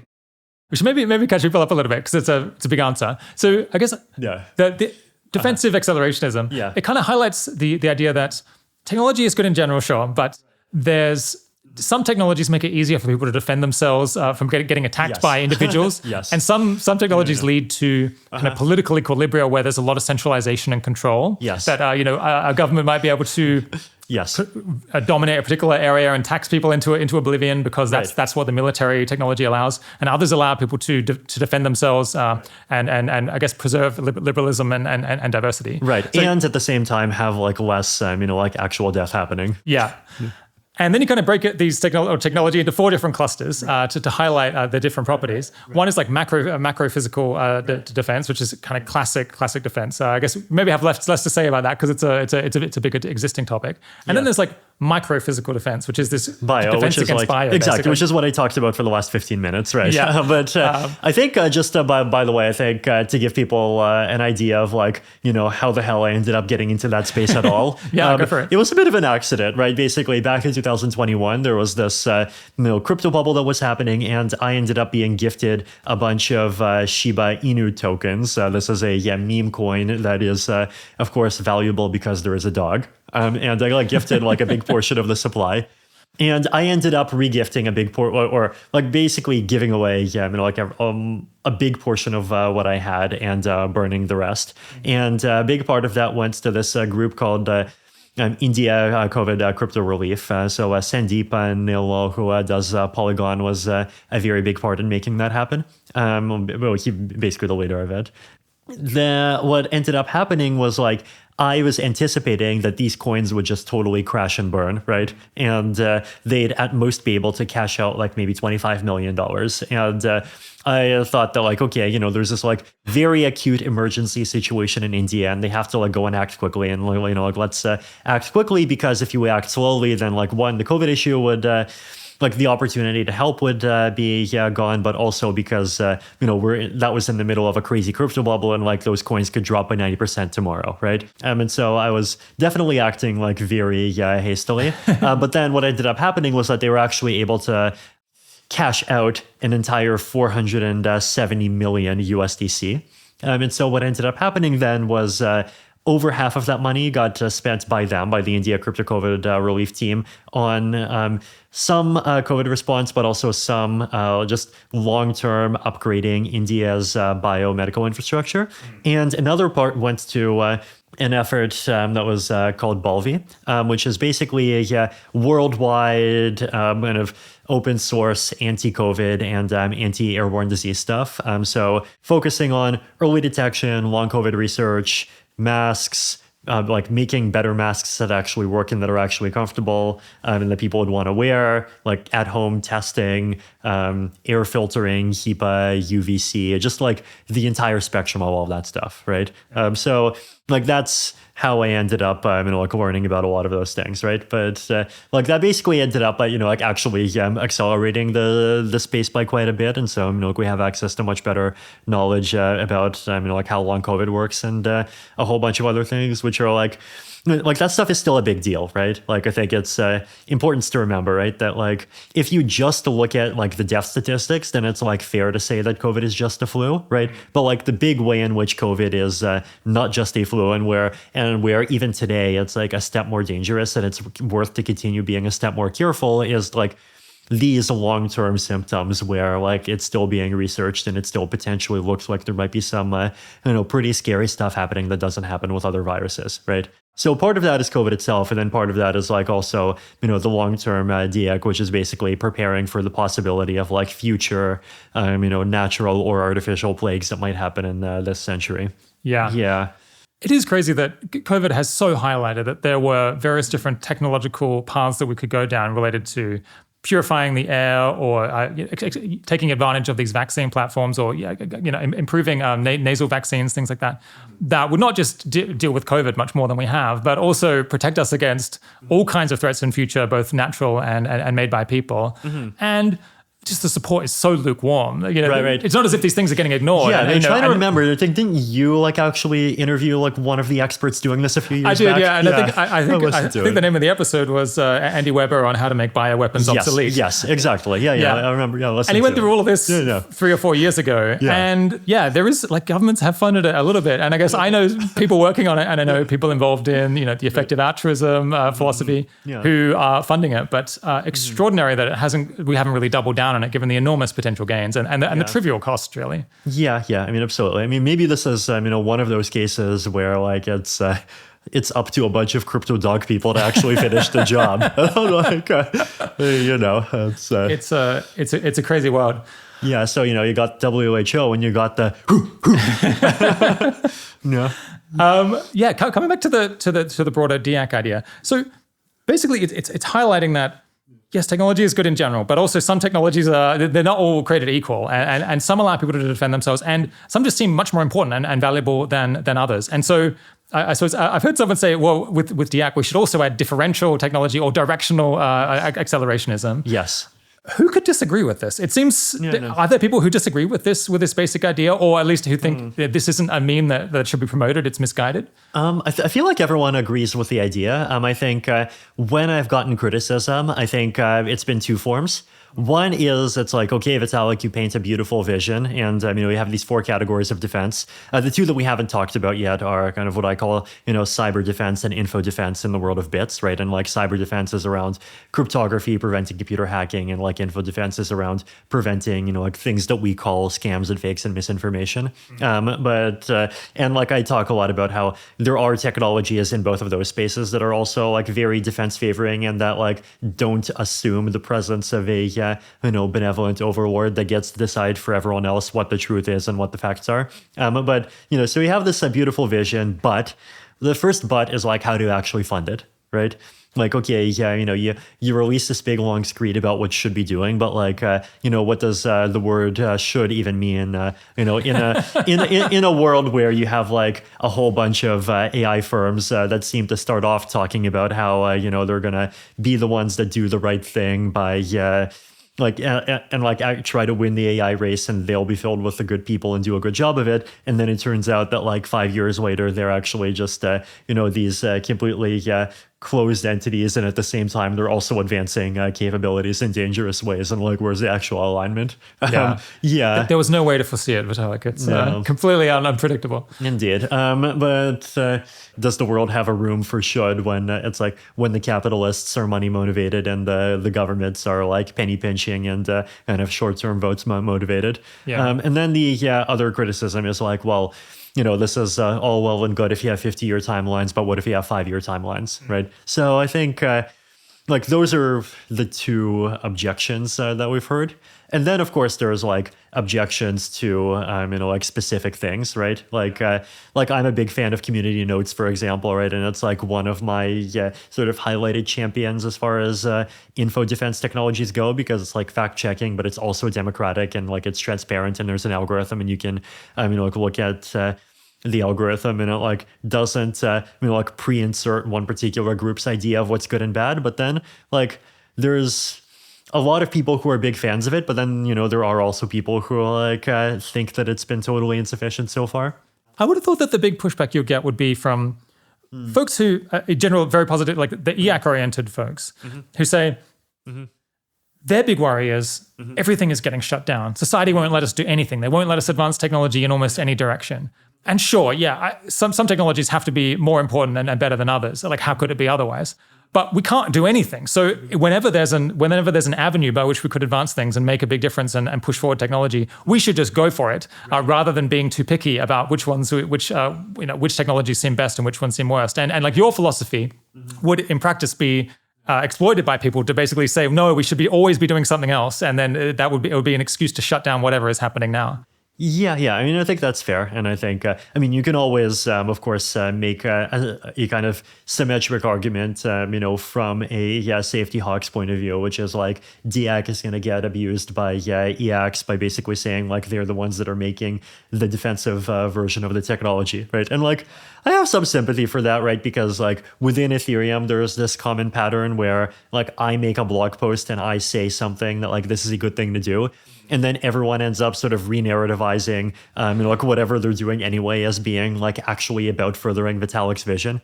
And it's like there's 10% change of behavior, but 90% re-narrativizing existing behavior. And then like, what's the point? So I totally feel that and I get it. And I totally get how like good memes and good vibes also have to be backed by, teeth of some kind. And teeth that are, administered by people who are actually, like motivated by the goals and not people who are motivated by the desire to, make stuff, profit making stuff that they're already doing. Like feel compatible with their goals. But at the same time, like that's something that's true of literally any ideology. So it's, it's like, is that a critique of DAC or is that a critique of, like efforts to try to make the world better in a much more broader sense? A lot of things have bothered me about this debate, but one that has bothered me in particular is, so you went on this other show, Bankless. It's a good podcast if people haven't heard of it. But the debate has gotten a little bit sandwiched into the idea that some people are pro-tech and some people are anti-tech. And I think literally on that show, they said, well, there's the EAC folks who are pro-AI and pro-technology. And then there's effective altruism, which is anti-technology. I think one of the hosts literally said that. I mean, they probably hadn't heard about effective altruism before, and this is kind of all that they'd heard. And basically the thumbnail version was effective altruist against technology, which is extraordinary. It's like I'm in a parallel world. It's extraordinary from the point of view of like even 2020. Like, yeah, exactly. Remember when Scott Alexander got doxxed by the New York Times, right? Like, remember like what the vibes were, right? Like, I think the people who were EA and the people who were EAC were like totally on the same team, right? Yeah. And like the people, like basically, the people who kind of were perceived to be anti-tech are like, the lefty cancer culture, like woke social justice labs or whatever you call them, right? And like everyone is, united against them. And just like, if you're in EAC and you think EAs are anti-technology, just like think back like even 3 years and like remember what they said like back at that particular time, right? It's incredible. And I think it would be really worth clarifying that. So I think almost all of there are people who are anti-technology for sure. Like you were mentioning degrowthers, people who just actually think the world is getting worse because of technology. And if we just continue on almost any plausible path, it's going to get worse and worse. But all of the people we're talking about in this debate, they all want, I think, all good and useful technologies, which is many of them, to be invented in time. The debate is such a narrow one. It's about whether it really matters, whether the ordering is super important. Like, do we have to work on A before B because we need A to make B safe?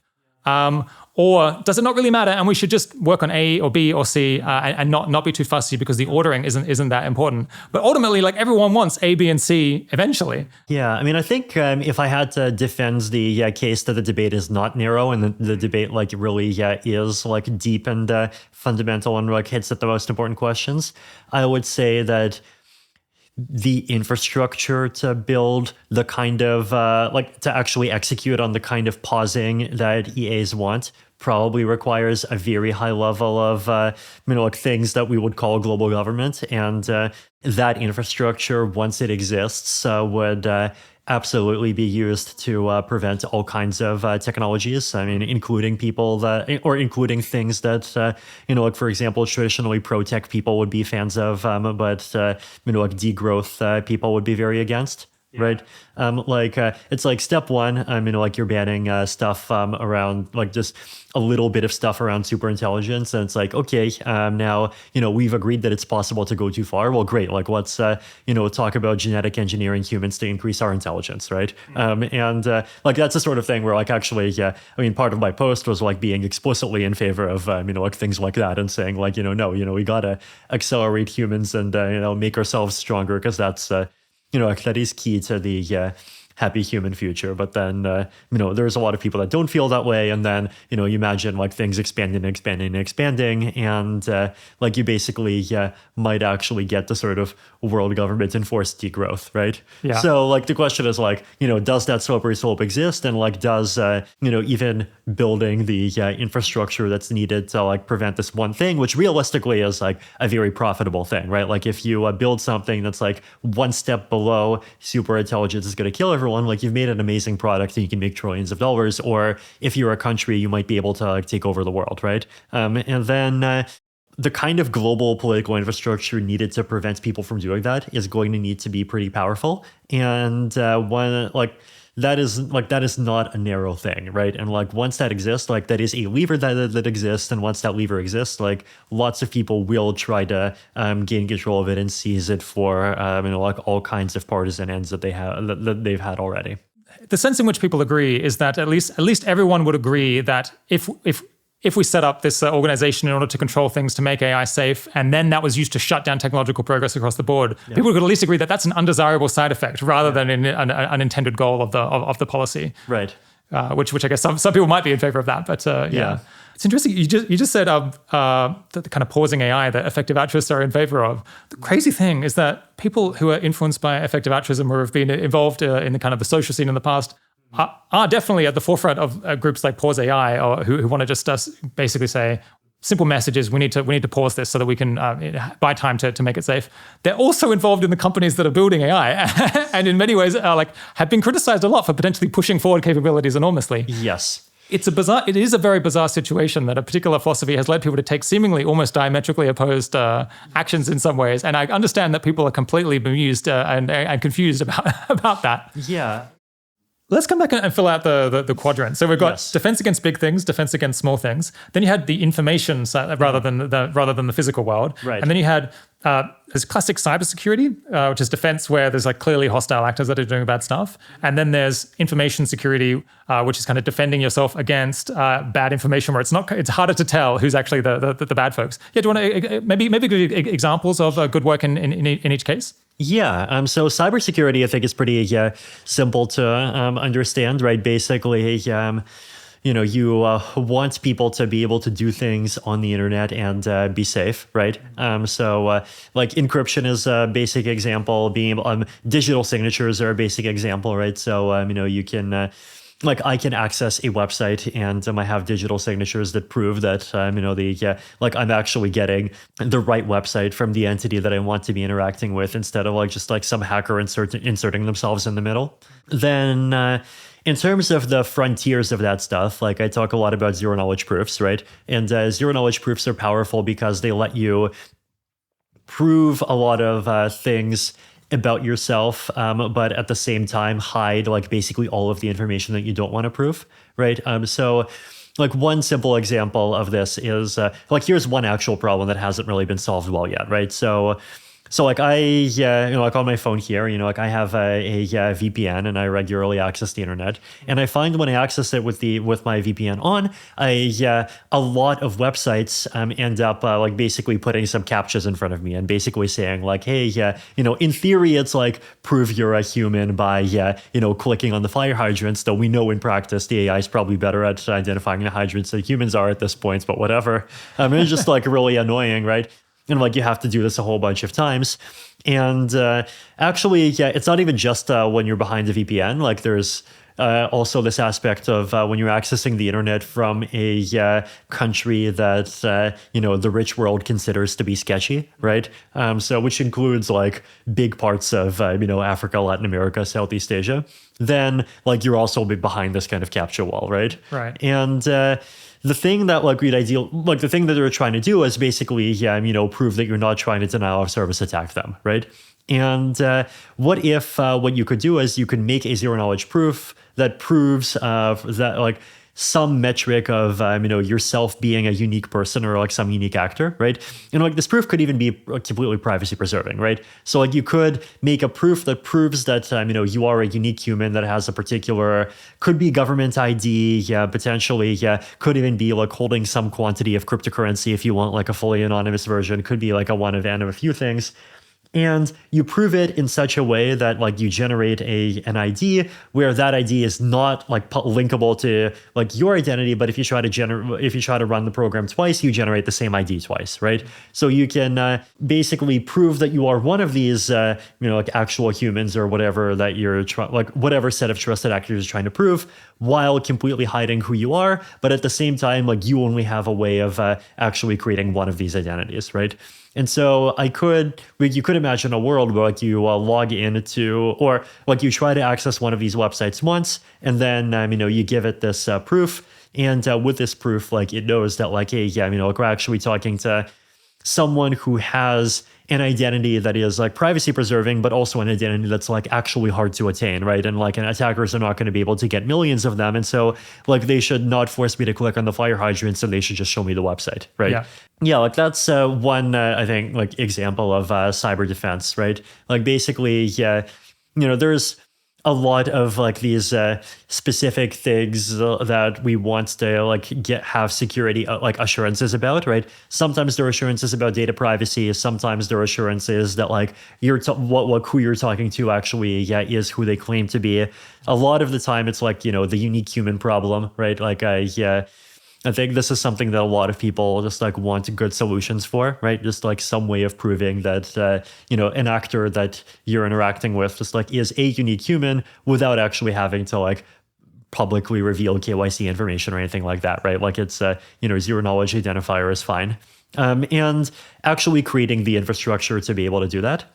And then there's like a lot of good applications for this, right? I mean, so like, a big part of this has to do with like online voting, right? And it's like a standard take among the security community that like online voting is dangerous and you're not supposed to do it. And like on the one hand, I see why they think that way, but on the other hand, it's like, well, realistically, our society depends on huge amounts of online voting already, right? It's called likes and retweets on social media, and like that's something that's not going to be in person ever, and like that is something that we people like wants to have, but we need to like actually try to make secure.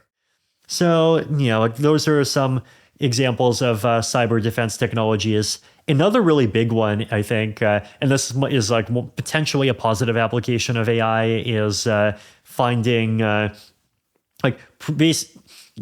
creating code that doesn't have bugs in it, and like where you can actually mathematically prove that code has certain properties, right? So getting to the point where like like you can actually create all of these complicated gadgets, but there isn't just like some one mistake that just like leaks all of your information to the attacker. Yeah, I think you've been quite excited about this idea that, people are worried that AI could be very bad for cybersecurity, but it also seems like if you have extremely good, AI that's at the frontier of figuring out how to break things, if it's in the hands of good people and they share the lessons with people so they can patch their systems first, then it potentially could massively improve things. And currently stuff in the crypto world that we're unsure whether it's safe, we could get a lot more confidence in. Exactly. Yeah. I mean, the way that I think about this is like, if you extrapolate, like that space to infinity, then like this is actually one of those places where it becomes very defense favoring, right? Because imagine a world where there are open source, infinitely capable bug finders, right? If you have a code with a bug, they'll find it. Then what's going to happen? The good guys have it and the bad guys have it. Well, so what's the result? Basically, every single software developer is going to put the magic bug finder into their GitHub continuous integration pipeline. And so it'll just like by the time your code even hits the public internet, it'll just automatically have all of the bugs, like detected and possibly fixed by the AI, right? So like the end game actually is bug-free code, like very plausibly, right?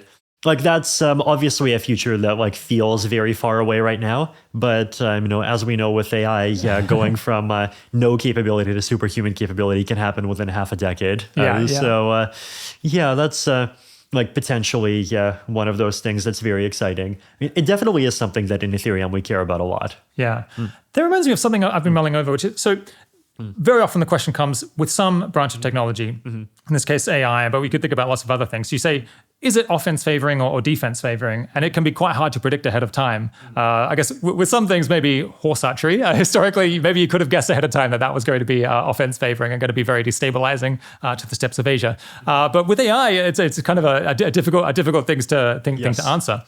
But I mean, one idea that I had was when it comes to compute, like machine versus machine interactions, like with cybersecurity, it seems like it might well be defense favoring or at least neutral, because any weakness that you can identify, you can equally patch it almost immediately, because the machines that are finding the problems are kind of, they're the same being, they're the same structure as the thing that is being attacked. And the thing that's being attacked, you can change almost arbitrarily in order to fix the weakness. When it comes to machine versus human interactions, though, the dynamic is quite different in that we're kind of stuck with humans as we are. We're this like legacy piece of technology that we've inherited from evolution. And whenever you find if a machine finds a bug in humans that it can exploit in order to kill us or affect us, we can't just go in and change the code. Can't just go and change our genetics and fix everyone in order to patch it. We're stuck doing this really laborious indirect thing, like using mRNA vaccines to try to get our immune system that's already there to hopefully fight off something. But you could potentially find ways that would not work. Diseases that the immune system wouldn't be able to respond to. I guess like HIV has to some extent had that. What do you think of this idea? The machine versus machine, maybe neutral, defense favoring, but machine versus humans, because we just can't change humans arbitrarily and we don't even understand how they work, is potentially offense favoring. Yeah, I mean, actually, I think a big part of the answer to this is something I wrote about in the post, which is we need to get to a world where humans have machines protecting us as part of the interface that we use to access the world, right? And this is actually something that's really starting to happen more and more in crypto. Basically, wallets started off as being this like very dumb technology, right? That's just there to manage your private key and follow a standardized API. You want to sign a thing, you sign it. But if you look at modern crypto wallets, there's a lot of sophisticated stuff that's going on, and that like so far it's not using LLMs or any of the super fancy stuff, but it's like still pretty sophisticated stuff to try to actually identify what things you might be doing that are potentially dangerous or that might potentially go against your intent, and like really do a serious job of warning you, right? So like in MetaMask, like it has a list of known scam websites, and like if you try to go and access one of them, like it blocks it and it shows like a big red scam warning, right? In Rabby, which is an Ethereum wallet developed by this lovely team in Singapore that I've been using recently. They really go the extra mile. It's like if you're sending money to an address you haven't interacted with, they show a warning for that. If you're interacting with an application that like most other people have not interacted with, it shows a warning for that. It also shows you the results of simulating transactions, so you get to see like what the expected consequences of a transaction are. Like it just shows you like a bunch of different things, and like tries to put in speed bumps before doing any actually dangerous stuff. And there definitely were some like recent scam attempts that actually Rabby successfully kind of managed to catch and prevent people from falling for, right? Yeah. So like the next frontier of that, I think, is definitely to have AI assisted kind of bots, like AI-assisted software being part of people's windows to the internet and protecting them against all of these adversarial actors. I think one of the challenges there is that like we need to have a category of actor that is incentivized to actually do that for people, right? Because like the application's not going to do that for you. The application's interest is not to protect you. The application's interest is to find ways to exploit you, right? If there can be like a category of actor where their entire business model like actually is dependent on long-term satisfaction from users, then like they could actually be sort of the equivalent of a defense lawyer and like actually fight for you and like actually be willing to be adversarial against the stuff that you access, right? I guess that makes sense in the information space, where you can imagine the computer, like you interact with your AI assistant that then does all of the information filtering and interaction with the rest of the world. I guess the thing I was more worried about was bioweapons or biodefense, where one of the big concerns people have about AI is couldn't it be used to help design extremely dangerous pathogens? Yes. And there it seems harder to patch human beings in order to defend them against that. Although the weakness of that argument is, we were just saying we're on the cusp of coming up with very generic technologies like air purification that we could install everywhere that seem like they would do a lot to defend us against the diseases that at least that we're familiar with. So maybe there are some generic things that even AI could possibly help, technologies that AI could help advance, that still would be defense dominant, because maybe, I don't know what the underlying reason would be, but maybe, This is one of those things where I think like both offense and defense have like these big step functions, right? Where it's like, one question is, what is the level of capability of printing a super plague, right? Like, are you just like making minor modifications and like, fine tuning COVID the same way the Hugging Face people are fine tuning llama, or are you actually like really doing serious shit that goes way beyond that? Yeah. And like if, for example, you're just fine tuning COVID, then like wastewater detection becomes much easier because like the wastewater detectors are already tuned to, like COVID as a sequence, right? Right. But if you have to defend against like arbitrary dangerous plagues, it's like actually a significantly harder problem. Then for vaccines it's similar, and then for like the level of dangerousness it's similar.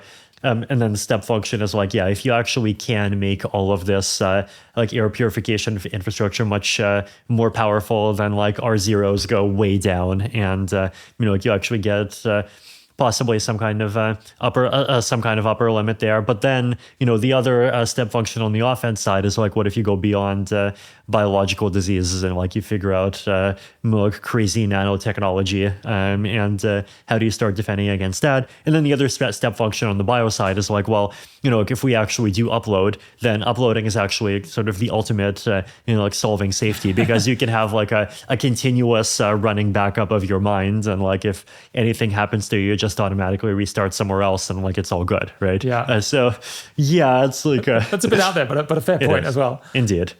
Okay, let's finish fleshing out the 4 different categories. So the last one was information defense, defense against misinformation, and so on.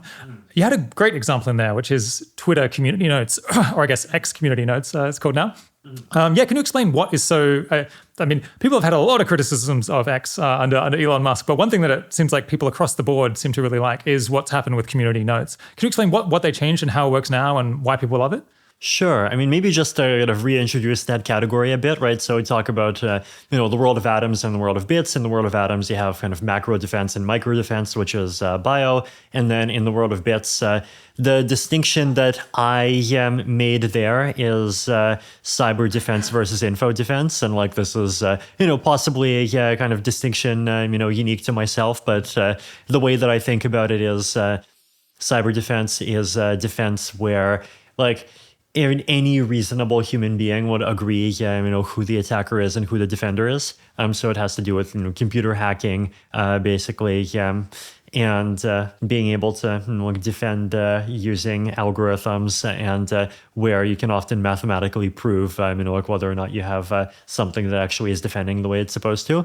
And info defense is like a much more subjective thing, right? Info defense is about defending against threats such as what people think of, when we talk about scams, misinformation, deep fakes, fraud, like all of those kinds of things.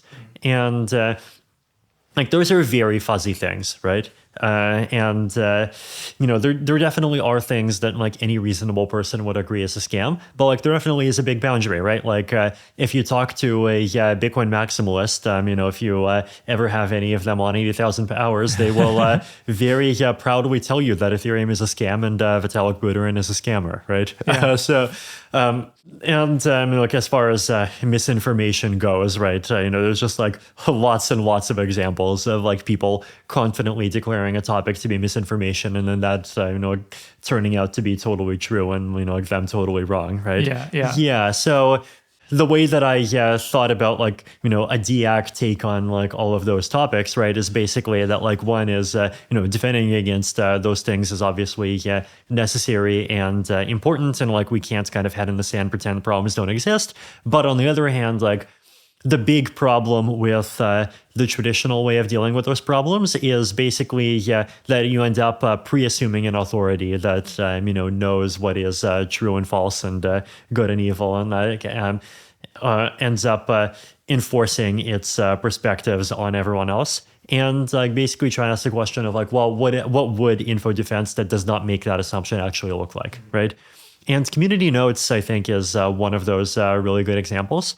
I actually ended up writing a really long like review of community notes about a few months before the post on techno-optimism. And what it is, right, is it's a system where you can put these notes up on someone else's tweet that explain, context or, call them a liar or, like explain, like why either what they're saying is false or in some cases, like explain like why it's true, but there's other important things to think about or whatever. And then there is a voting mechanism by which people can vote on notes. And the notes that people vote on more favorably are the ones that actually get shown. And in particular, community notes has this interesting aspect to its voting mechanism where it's trying, it's not just counting votes and accepting who is the highest. It's intentionally trying to favor notes that get high support from across the political spectrum, right? And the way that it accomplishes this is it uses this matrix factorization algorithm. Basically what it does is it takes like this, big kind of graph of like basically which user voted on which note, and it tries to decompose it into a model that involves like a small number of stats for every node and a small number of stats for every user. And it tries to find the parameters for that model that do the best possible job of describing the entire set of votes, right? So as I understand it, what that means in plain English maybe is that lots of users give votes across all kinds of different community notes and different comments. But it tries to figure out there's different kinds of people, different attitudes, different political agendas, different empirical beliefs that people have. Yeah. And it tries to find community notes that people love regardless of their empirical or philosophical commitments. Right, exactly. So the parameters that it tries to find for each note, right, it has 2 parameters for each node and 2 parameters for each user. And I called those parameters helpfulness and polarity for a note and like friendliness and polarity for a user. And the idea is like if a node has high helpfulness, then everyone loves it. If a user has high friendliness, then it loves everyone. But then polarity is like, well, if you vote positively on something that agrees with your polarity and you vote negatively on something that disagrees with your polarity, right? And so basically the algorithm, like it tries to isolate the part of the votes that are being voted positively because the note is like being partisan is in a direction that agrees with the voter versus the votes that like vote a note positively because it just has high quality, right? So it tries to automatically make that distinction and like basically discard agreements based on polarization and like only focus on like notes being voted positively because they're good across the spectrum. And it works, it seems. It does, yeah. Like I basically went through and I looked at what some of the highest helpfulness notes are, and also what some of the highest polarity notes are in both directions, and like it actually seems to do what it says it does, right? Like the notes with a crazy negative polarity are just like very partisan left-leaning stuff that accuses the right of being fascist and that sort of stuff. And then you have like very with positive polarity, very kind of hardline, like right-leaning stuff. Like whether it's complaining about trans or like whatever the right topic of the day is. And then if you look at the high helpfulness notes, like one of them was someone made a picture that they claimed to be a drone show, I believe, over Mexico City. And I'm trying to remember, I believe it was that the note just like said that like actually this was like AI generated or something like that. Yeah. Right. And like that was interesting because it's like very useful context, but it's and it's useful regardless of who you are. Exactly, it's useful regardless of who you are, and like both fans of Trump and fans of ARC and fans of Xi Jinping would agree that that's a good note. Yeah. But is there a common flavor that the popular community notes have now using this approach? Is it often just plain factual corrections? A lot of the time. So when I did that review, I had two examples of like good helpfulness. One was that one, and then the other one was there was a tweet by Stephen King that basically said like, hey, COVID is like killing over 1,000 people a day, and then someone said like, hey, no, the stat says that this is like deaths per month, right? And that one was interesting because like it does have a partisan conclusion, right? Like it's a fact that is inconvenient to you if you are a left-leaning like COVID hawk, and it's a fact that's very convenient to you if you're a COVID minimizer, right? Yeah. But at the same time, like the note was written in like this very factual way, and like you can't argue with the facts, and like it's an incorrect thing that needs to be corrected. It's kind of, there's almost a deeper thing going on here, which is this process is figuring out what information is regarded as universally persuasive. What are good reasons in the views of people? Then, I think like more recently, there definitely have been like relatively more complaints about community notes in the past few months than there were before. I think one of the things that happened is that, of course, the entire horrible situation in Gaza started, right? And, unfortunately, like wars are exactly the environment where everyone assumes maximum bad faith, and there's huge incentives by all kinds of other people to explicitly manipulate the system and like feel justified in manipulating the system because either the other guy's doing it or like, hey, we really can't, like it's really important to not let the fascists win, or like however people are like argue it, right? So there's definitely people that have been very unhappy, but the examples that I saw, like there were definitely a bunch around Gaza. Actually, one of the big complaints around then was that notes were not appearing fast enough, right? Basically, the issue was that there were some situations that were being like reported on incorrectly, or being tweeted on incorrectly, and all of the information, like all of that spread across Twitter, but then the notes only appeared after like a day. But by the time that happened, like everyone had basically already formed their opinion. And like that one's hard, right? Because like in a lot of ways, it's like it's fundamentally even beyond the human capability to like reliably form a correct opinion super quickly. Like, you have to like, be calm and wait. And although the other way to think about it is like maybe like community notes itself definitely has recently made improvements to allow notes to show up faster. But the other way to think about it is like there's different kinds of epistemic technologies that you can have, and community notes are like good for surfacing like cross-partisan agreements. But then there is this whole other category of epistemic technology that's very good at like surfacing, like basically being able to come to the correct opinion faster than other people, and that's prediction markets, right? And like prediction markets have really been having a moment in the past year, right? Like Polymarket has been getting a lot of attention, and that's like the one on Ethereum. And then obviously there is Manifold and Metaculus, and using basically play money.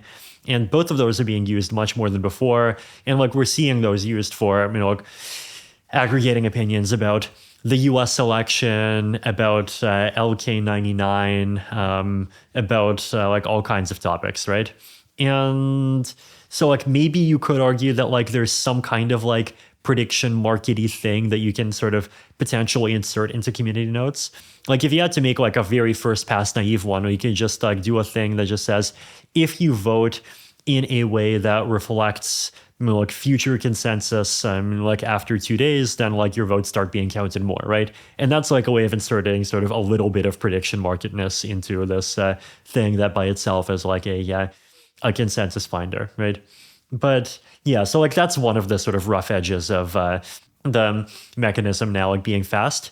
The other rough edge is like there are the other big, like of course, war again, around which there's a lot of complaints are as the Russia and Ukraine situation, where there's a lot of concerns that like basically, Putin's internet army has been doing a better and better job of like attacking the notes and like with large numbers of accounts and getting them taken down.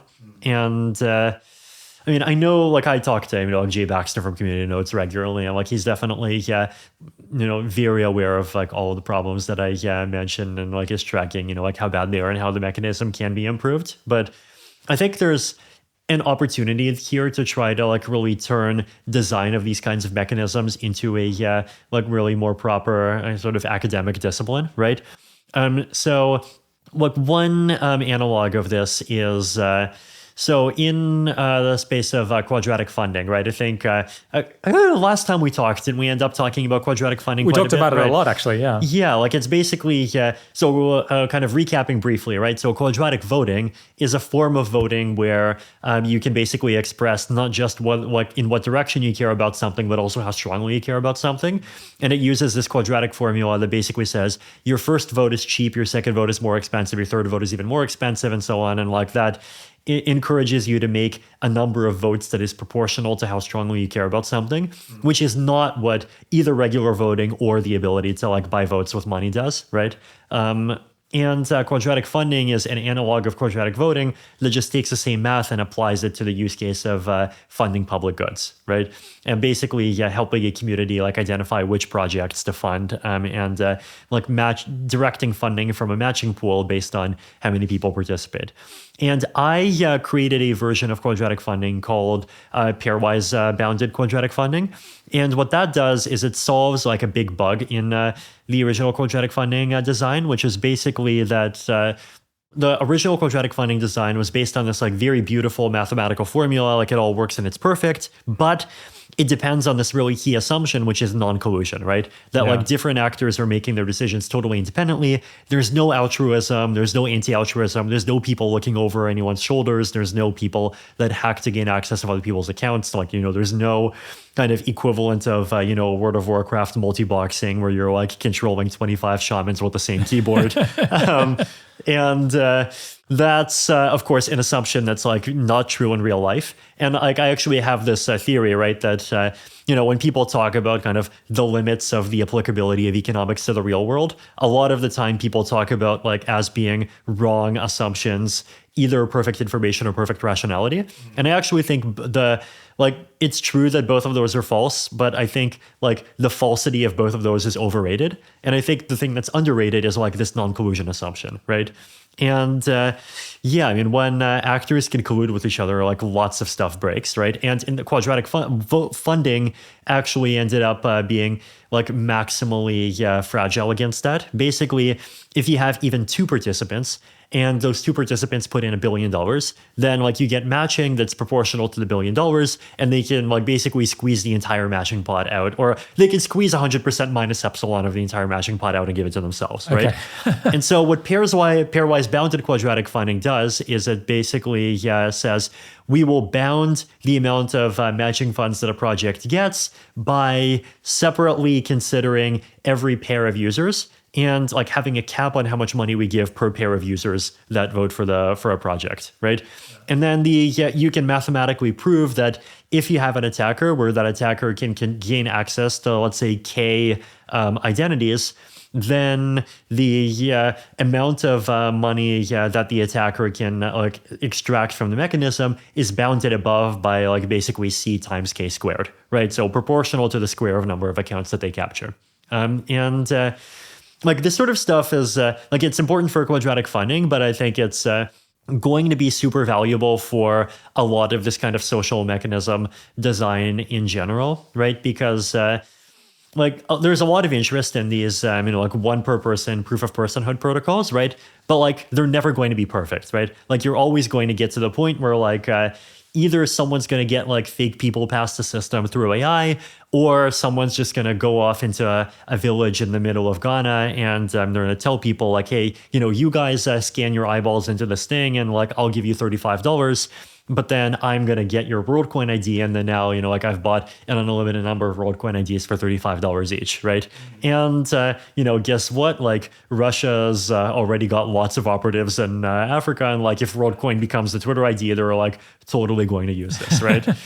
So yeah, the question is basically, if we can create an academic discipline of like making mechanisms that try to like put formal bounds on like how much damage an attacker can do, even if they capture like some specific number of accounts, then like that's something that could make all of this stuff much more robust and like give us a much better idea of like, well, like how much damage can like, either the Kremlin or whoever else do to community nodes, right? Like there's this like really powerful core primitive of like essentially if you separately look at every pair of users, and like you're basically saying that like, well, there's sort of this fixed budget of like, you can call it cross entropy or whatever buzzword you use, that like they get to distribute among stuff, right? And essentially, if you have like a group of people that are just like constantly supporting the same thing, then like the mechanism recognizes that they're NPCs, and right. it disempowers them for that, right? So yeah, like it's basically a very kind of versatile and kind of very generic sort of proof of not being an NPC kind of thing, which is I think like also extremely interesting from the perspective of like anyone who cares about like social media continuing to empower like independent thought instead of conformism, for example, right? It's like, if people who normally disagree end up agreeing on this, like that's a stronger signal, right? So yeah, those are all examples of like fascinating info technologies that where I think like what they have in common, right, is that they're trying to defend against all kinds of attackers, whether those attackers are like people who capture some large number of identities, or even people who are like just like very good at manipulating a particular community or whatever else, right? And like reducing the amount of damage that like those that characters like that can do, and like preserving their ability to actually like genuinely aggregate like public opinions and like public information and sentiment on various kinds of topics.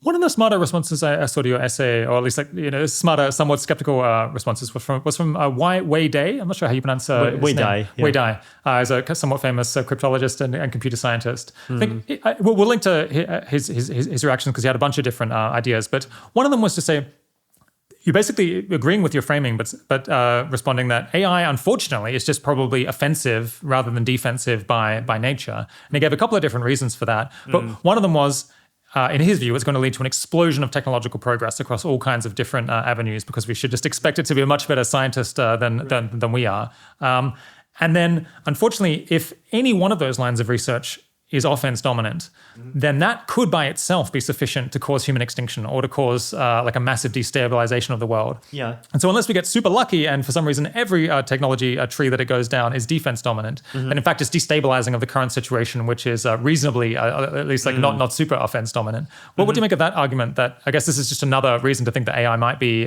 exceptional, or should make us nervous? Right. I mean, the one thing is like, one domain being offense dominant by itself isn't a failure condition, right? Because like defense dominant domains can compensate for offense dominant domains, and like that has like totally happened in the past many times. If you even just compare now to 1,000 years ago, right? Cannons were very offense dominant, and castles stopped working. But if you compare like physical warfare now to before, like it's isn't more offense dominant on the whole. Like it's not clear, right? And so like maybe I think you have to separately think about like what is the end and the transition, right? And like it's very plausible that the end is the technological ceiling is a place that's like fairly reasonable for defense, but then the challenge is like, well, what does the process of getting there actually look like? And history shows that it could be rocky. Right. Exactly. Like the rapid technological jumps. So like what they do is they make a bunch of like lines that actually depended on like certain assumptions about like what you can do if you just give up on diplomacy and just like do what you want through the military layer, kind of completely breaking and expanding in various ways, and then people get opportunistic and over enthusiastic, and a bunch of crazy stuff happens. And like how to sort of shepherd ourselves kind of through the difficult transition. There's definitely a big unknown of like just how much wiggle room we actually have, right? I mean, one thing I would say probably is like regardless of all of that, I mean, obviously, I think trying to get push defensive technologies forward is like something that's really important, and it can even have positive knock-on effects. So one example of this is like, if we fix cybersecurity, then like we kneecap the entire class of like super intelligence doom scenarios that involve the AI hacking things. Yeah. Right. Yeah. A lot of people are working on that, and I think it's right. among the most important things that anyone is doing at the moment. Right. Exactly. Like I'm totally open to the possibility that like it becomes clear over the next decade that like like on top of all of these defensive things that are super important to do, there's like some kind of deceleration of specific sectors that has to happen, which like that's a big unknown. And I think I'm like, as I've said before, right, like I have like very wide confidence intervals and like very wide timelines for all kinds of things. And I think like we should both be not pre-assuming that it never happens and also not pre-assuming it. A lot of conversation we haven't gone down that we haven't had time for is it's possible to view a lot of human history as basically a series of military advances in military technology that then lead to a different equilibrium of how large the states are and who has powers. You've got like horse archery allows the Mongols to cause genocide, and then people build better city fortifications, and then they come up with cannons, and basically just this constant iteration turning over the kind of states that exist and what their organization is. I think if people are interested, they should go away and Google that. I think it's maybe an underrated aspect of big term. It absolutely is, right? I think, didn't you also interview someone, I think? I did, yeah, Ian Morris. Yes, a long history, right? Yeah. Yes. That one was fun. Yeah. I love Ian and his work. Something I want to talk about is the communication aspect of writing the essay. So you managed to get, we're in the middle of a verbal civil war, I guess, between people who just like 6 or 12 months before this whole time were all chummy and friends and hanging out at the same parties. Mm-hmm. Your essay managed to kind of bring people together somehow. What is it about the way you think you wrote it? Did you spend a lot of time thinking through how am I going to reach a lot of different audiences with this message that I think that I kind of already agree with? Yeah, I mean, that one definitely took a long time to write. Yeah. I mean, it was the longest single thing that I've ever written. But unless you include, I think, like the proof of stake and sharding FAQs, but those were written across like 5 iterations. Yeah. What sorts of choices did you make? I got to the realization that it like probably made sense to like write something like this. Like definitely after, like one of the triggers was the OpenAI drama, and then there were some other triggers a bit before that just made me realize that like, I mean, first of all, it's time for like even just for myself to make clear to make sure that like my own views are sort of in reflective equilibrium, and like I'm not I don't have like one set of beliefs about crypto that has a set of hidden assumptions and one set of beliefs about AI safety that has incompatible hidden assumptions, and like try to create a more like coherent picture. And it felt like I felt this intuition that like that exact thing is something that a lot of other people are missing. Like I'd been talking to a bunch of Ethereum people earlier in the year, and a lot of them had this, like I could definitely feel like a lot of people were thinking things like, oh, we're working on crypto, but then AI is just doing this, like whole totally crazy thing. And like, like how do I even like think about what is the point of like what we're working on? This is also something that I like wrote about more directly a bit later, right? Basically that like Bitcoin has these founding memes that are very closely related to the 2008 financial crisis, right? Like the Bitcoin Genesis block, has that famous newspaper heading, like the Times chancellor on brink of second bailout for banks. Yeah. And all of these ideas of like end the Fed and fiat currency is fundamentally unstable, banks are fundamentally unstable, this is bad, and we need to create a non-governmental alternative. And like all of those memes are like very finance heavy. And if you fast forward to 2023, like the thing that I pointed out in one of my more recent posts, this is the one titled The End of My Childhood, is basically that the kinds of things that people care about in 2023 are like a lot less finance oriented, right? Like there's still a lot of finance, but if you think about concerns around AI, or if you think about wars, right? Like like don't tell me that like any of these wars that are really unfortunately going on right now would not have happened if we had sound money. Exactly, right? And I mean, Bitcoin people try to make the case, and like I think it's just like batshit insane, right? Yeah. Because like, okay, yeah, if you just do the math, like no, like currency seigniorage is at most like 20% of government revenue, right? Yeah. And sorry, you're still gonna have your wars, and I'm basically trying to like really think what's happened in the past 15 years and kind of update to that, and like the need to like really put a lot of those kind of updated perspectives together is something that I felt that a lot of people had, and it's like something that I was really trying to kind of serve both for myself and for other people. And like I definitely felt like this the desire to like not see the world blown up, and like this strong like desire to like basically like avoid world totalitarianism, or like motivations that I felt among a lot of different people, and so I definitely tried to like make it clear that those are motivations that I had. So yeah, you made clear to everyone that you shared their goals, and you pointed out up front, rather than kind of as some concession at the end, exactly the common ground that you had with people. Right, yeah. Let me put to you another idea, which is that at the end of the day, people want to be liked and respected. And it is just the case, and came across in the piece, that all of the different camps in this conversation are people who you like and respect. And by putting that up front, everyone was then willing to listen to you because they don't feel like they're being shat on. And I think I'm no different here. If someone opens an essay with like, and here's why like 80,000 hours is rubbish, then I'm like a lot less open to hearing out their other points.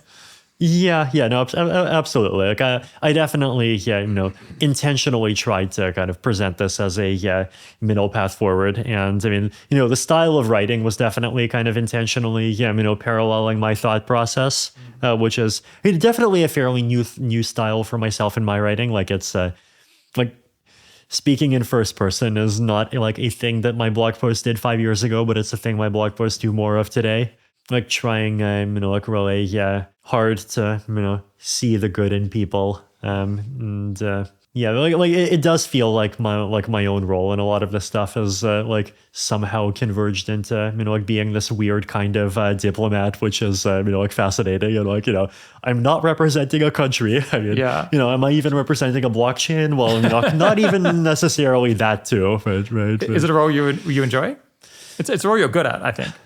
It definitely has its interesting sides. I mean, definitely get to like talk to and meet interesting people. Yeah, I mean, the downside is definitely, it does come with sort of a lot of kind of feeling ideologically homeless, because, you get frustrated about one thing one day, and then you get frustrated by about another thing another day. And it's like, well, then there's the one group of people that you always thought were on your team, but then like, wait, you actually disagree with them on one thing too. I would think that the biggest difficulty would be that you'd have to bite your tongue a lot, because you don't want to alienate kind of any other groups that you'd like to be able to speak to and bring along in future. One of the things that I have tried to do is like find ways to give myself, space to like actually say what I think. And I feel like I've actually managed to accomplish that in a lot of cases. Like I definitely, like don't want to be, the sort of person that just like totally, like completely, avoids like criticizing a bunch of powerful actors just, like because I don't want to alienate specific people, right? Like I've definitely, criticized, a lot of powerful actors, like both, in my, posts and, even in this conversation. But, sometimes it's probably better to kind of go up one step of abstraction, because if you go up one step of abstraction, like you complain about categories rather than people, rather than like declaring people to be your enemy, you're giving people a chance to improve, and I think there's a lot to that. Yeah, I mean, thinking about this for my own case, I think it's not the case that I often adopt the same tone that you do of saying, well, like everyone is right about a whole bunch of stuff, and I like and respect. I think it's uncommon, despite I think presumably and I think understandably being very effective. It's not something that people are naturally inclined to do. It's challenging. It requires a lot of restraint, and not just diving into objecting to what people are saying from the outset. Yeah, and like there definitely is, a good way and a bad way of doing it, right? Like there is definitely such a thing as like both sidesism that just ends up being totally counterproductive. Yeah, it's an art. I think something that I tend to do is not to say I disagree with X specifically about a given point. I usually say some people think something along the lines of Y, and here's why I disagree with that. Yeah, do you think that's a good idea? Some people might think it's a bit duplicitous, or it's like not being as direct or frank as you could be in a way. Yeah, no, I think there's a lot of benefit to that. Just because you don't alienate people as much. Right. The other thing, of course, if you want, you can do retroactively is like if people ever ask like, hey, why don't you criticize these people? You've got your receipts and you can point to them, right? I hadn't thought of that benefit, but yeah, maybe I should stick that on the list. Let's talk about these kind of decentralized mechanisms and blockchain for a minute.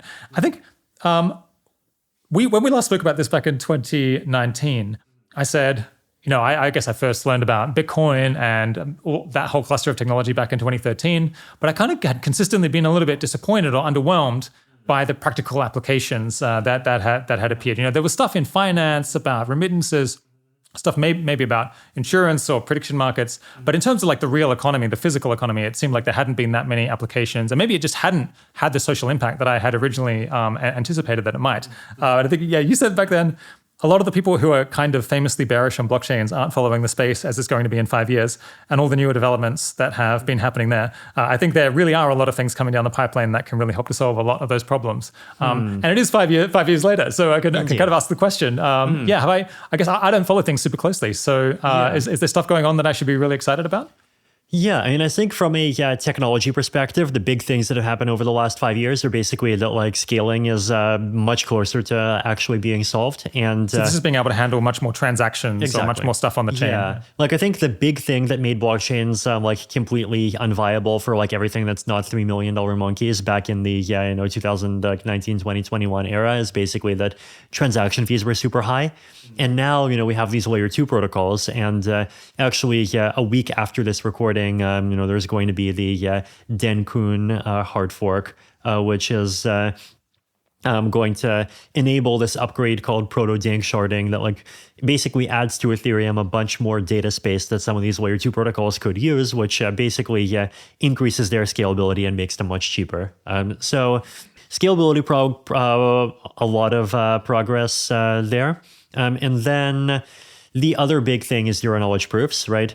And especially, what we call ZK snarks, right? And basically, you the ability to run arbitrary programs on data that you keep private, and then be able to publish like only a proof of a claim that you care about, and that claim can be verified much faster than the original computation, and the original computation is kept private, right? And I've talked about ZK snarks as like being the transformers of cryptography, basically because they're like this super powerful general purpose technology that's just going to replace and wash away all kinds of application specific like work that people have tried to do to solve specific problems for like decades, right? And like I feel like they kind of have done that in a lot of spaces, and like admittedly, we're definitely not at the stage of having large scale stuff, but we're definitely at the stage of having demos. So one example of this is there's this application called ZooPass that got developed over the past year, and what it lets you do is it lets you prove that you are a member of a group.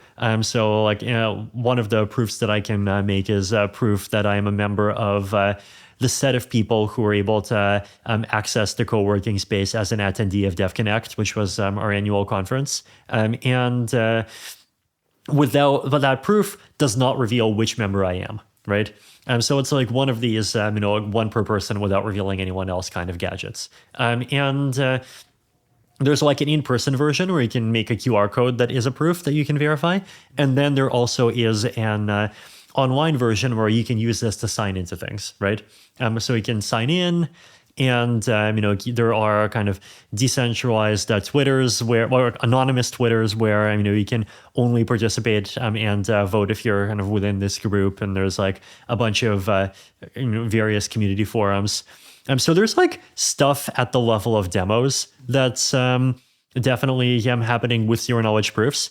And the reason why I think I'm very bullish about that space is because, I mean, for me, kind of like if you look at it from a blockchain perspective, blockchains are a technology that gives you all of these guarantees about authenticity, like censorship resistance, global openness, participation, at the expense of two very important things, which are privacy and security. What are the two things that zero knowledge proofs give you? They give you privacy and security, right? So they're like a perfect complement in a way. And the other way that I think about this is like from a narrative perspective, right? When you hear, the kind of non-technical big shots, especially in the last decade, talk about what benefits blockchains are supposed to bring to society, like they talk about it like the trust machine that will solve people's trust problems, right?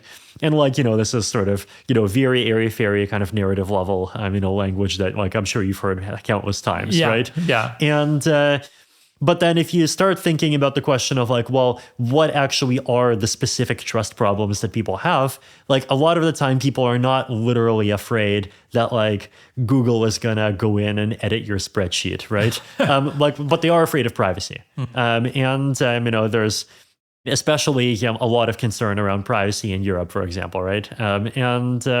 That's something where zero knowledge proofs actually can help quite a lot on, right?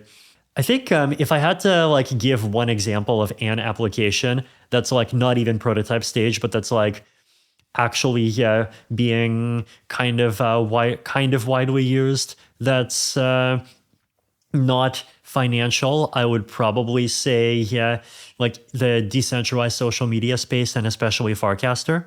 So the way that Farcaster works is like it is blockchain based in the sense that there's two components. There's like a kind of lower security, higher throughput blockchain, which is the place where people dump all their all of the actual messages, like basically tweets. And then there's the higher security layer that handles accounts and account recovery and usernames, and that's a layer 2 on top of Ethereum. And then you can have like there are multiple, like anyone can build a client that accesses Farcaster, right? So Warpcast is the main one. That's the one built by the Farcaster company, but there's another one called Flink, and there's an API. You can run a node, you can make your own.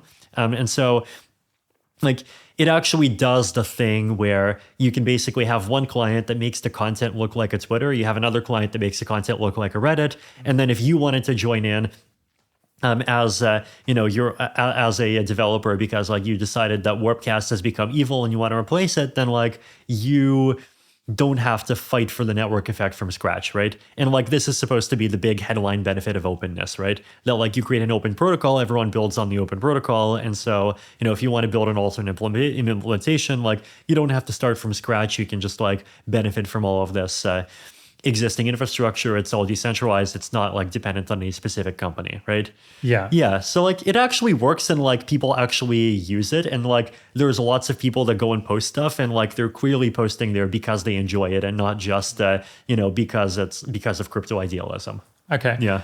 This is something where you kind of put your tweets on the blockchain and then people can design interfaces that take those tweets and then present them in all kinds of different ways. Yeah.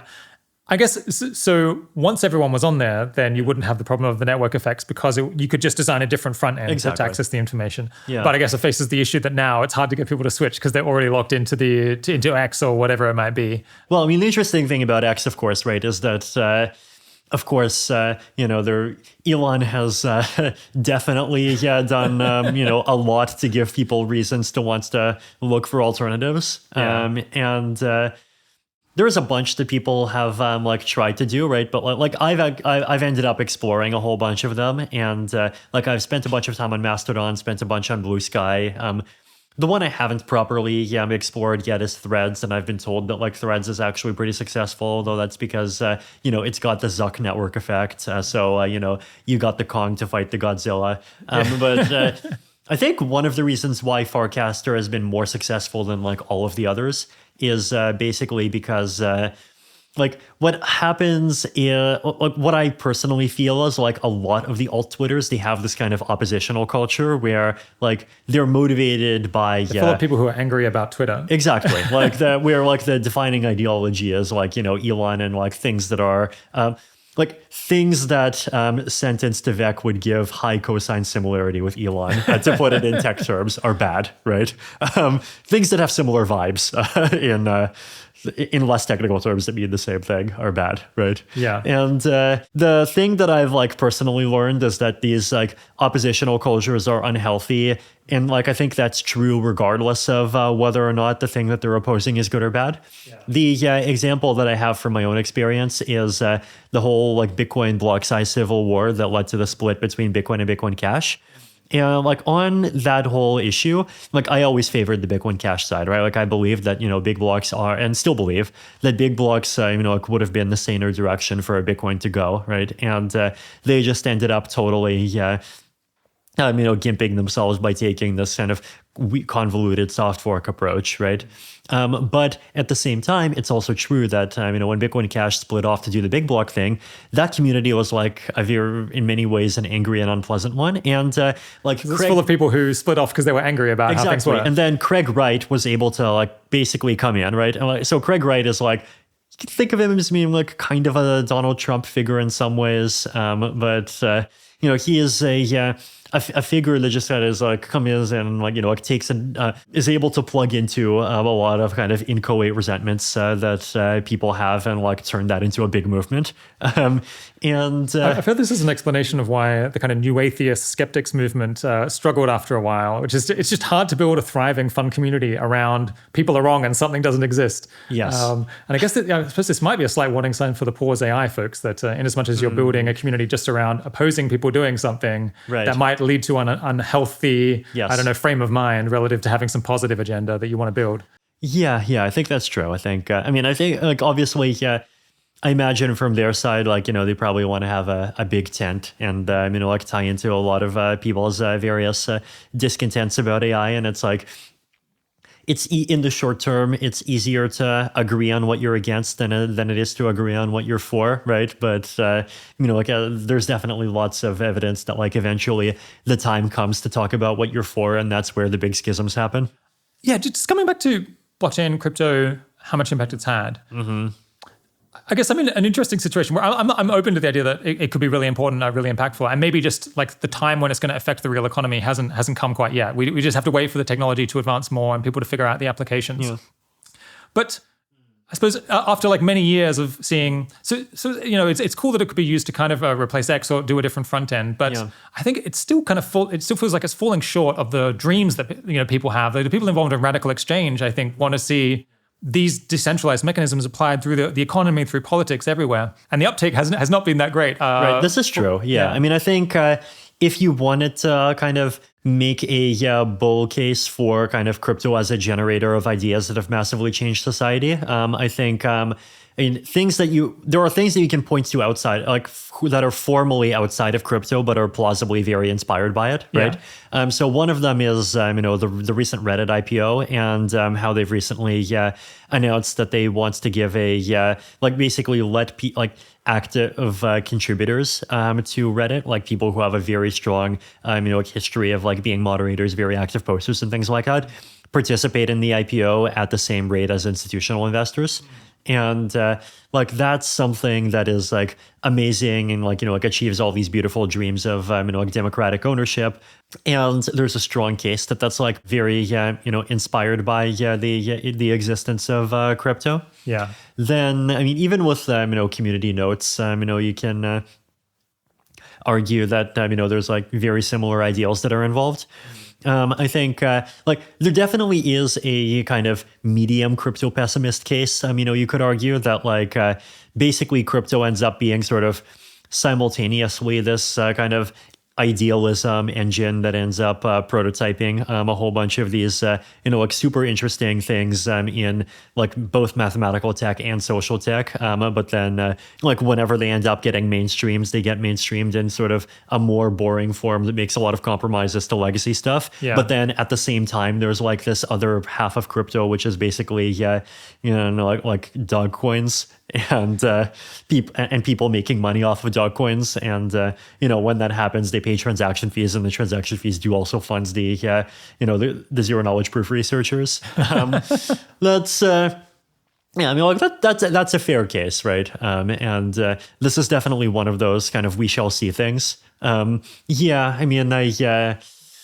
It's obviously it's easy to kind of keep saying we shall see, and like keep extending the deadline, and like that's how all of the people predicting hyperinflation have been doing for the last 15 years. In my defense, I said we will switch to proof of stake. We were incredibly late on switch to proof of stake, but we have switched to proof of stake. Well, I mean, massive credit to you. I was going to say, you mentioned that back in 2019 as something you were really excited about. And basically, it's just completely worked, right? The energy consumption is down 99.99%. And then I also, talked then a lot about sharding and like scalability and like all these technologies to solve scalability. And, we have Den Kun coming, a week after this recording, and that's going to be, probably a really key step on the way to solving scaling. And we have these layer 2 protocols. So there definitely are like individual pieces that are moving forward. And I think, like my own kind of sort of, I don't want to say Eye of Sauron because then I'll be comparing myself to the evil guy, but you know what I mean. It's definitely kind of switching away from sort of core protocol stuff and like more toward this these ideas of like, hey, let's actually make the user level application space work. And I guess we also have the example of AI, which was something of a perennial disappointment, constantly underwhelming until suddenly it seems like it's not, and you hit some threshold at which it's really useful. Right. Maybe the same story could play out there. Yeah, very possibly. Yeah. We're out of time, but I guess the final question is, in the past, you've been very positive about effective altruism and generally seen as a supporter of it. I suppose it's definitely taken its knocks over the last couple of years for various different reasons that people will be familiar with. I guess, where do you, where are you today? Or how do you feel about effective altruism as a project or as a group of people? Mm-hmm. Yeah, well, it's interesting, right? Because like the set of ideas and the set of people are two very different things. Yeah, one can have very different views about one and the other. Exactly. Let's see. What do I think about the set of ideas? One of the things that I noticed is that like I've always had very positive views of effective altruism, and I've been like very willing to defend it against its critics online. And one of the things I found in a couple of cases where like that ended up digging deeper into the conversations is that like there's an online version of effective altruism that like I absorbed by reading Les Wrong and Swaitster Codex and GiveWell, and then there's like an in-person version of effective altruism. And a lot of the time when people are polarized against effective altruism, they're like actually polarized against like the much deeper in-person thing. Oh, interesting. And how are they different? I'm not sure anymore. Yeah, and so like one example is like if you think about the SBF situation, for example, right? Eliezer, Yudkowsky and Scott Alexander, like they both have the receipts in the sense that like they've had writings that explicitly caution against the assuming that you're correct and making taking all kinds of actions that kind of violate conventional deontological ethics because you're convinced that you're correct, right? Yeah.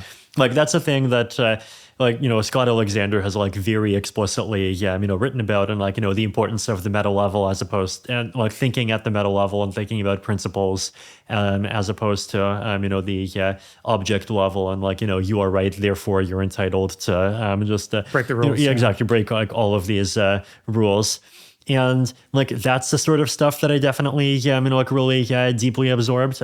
Even like one other example of that is I remember the vibe like 10 years ago basically being that like you should not as an EA participate in politics because politics is fundamentally a zero-sum game, and it's like what it has is like 20,000 people that are all convinced that their side is right, but like there's 10,000 people that are pro-X and 10,000 people that are anti-X, and so from an outside view they're just making a bunch of noise that cancel each other out, and they're just like generating a bunch of arguments and bad vibes as a byproduct.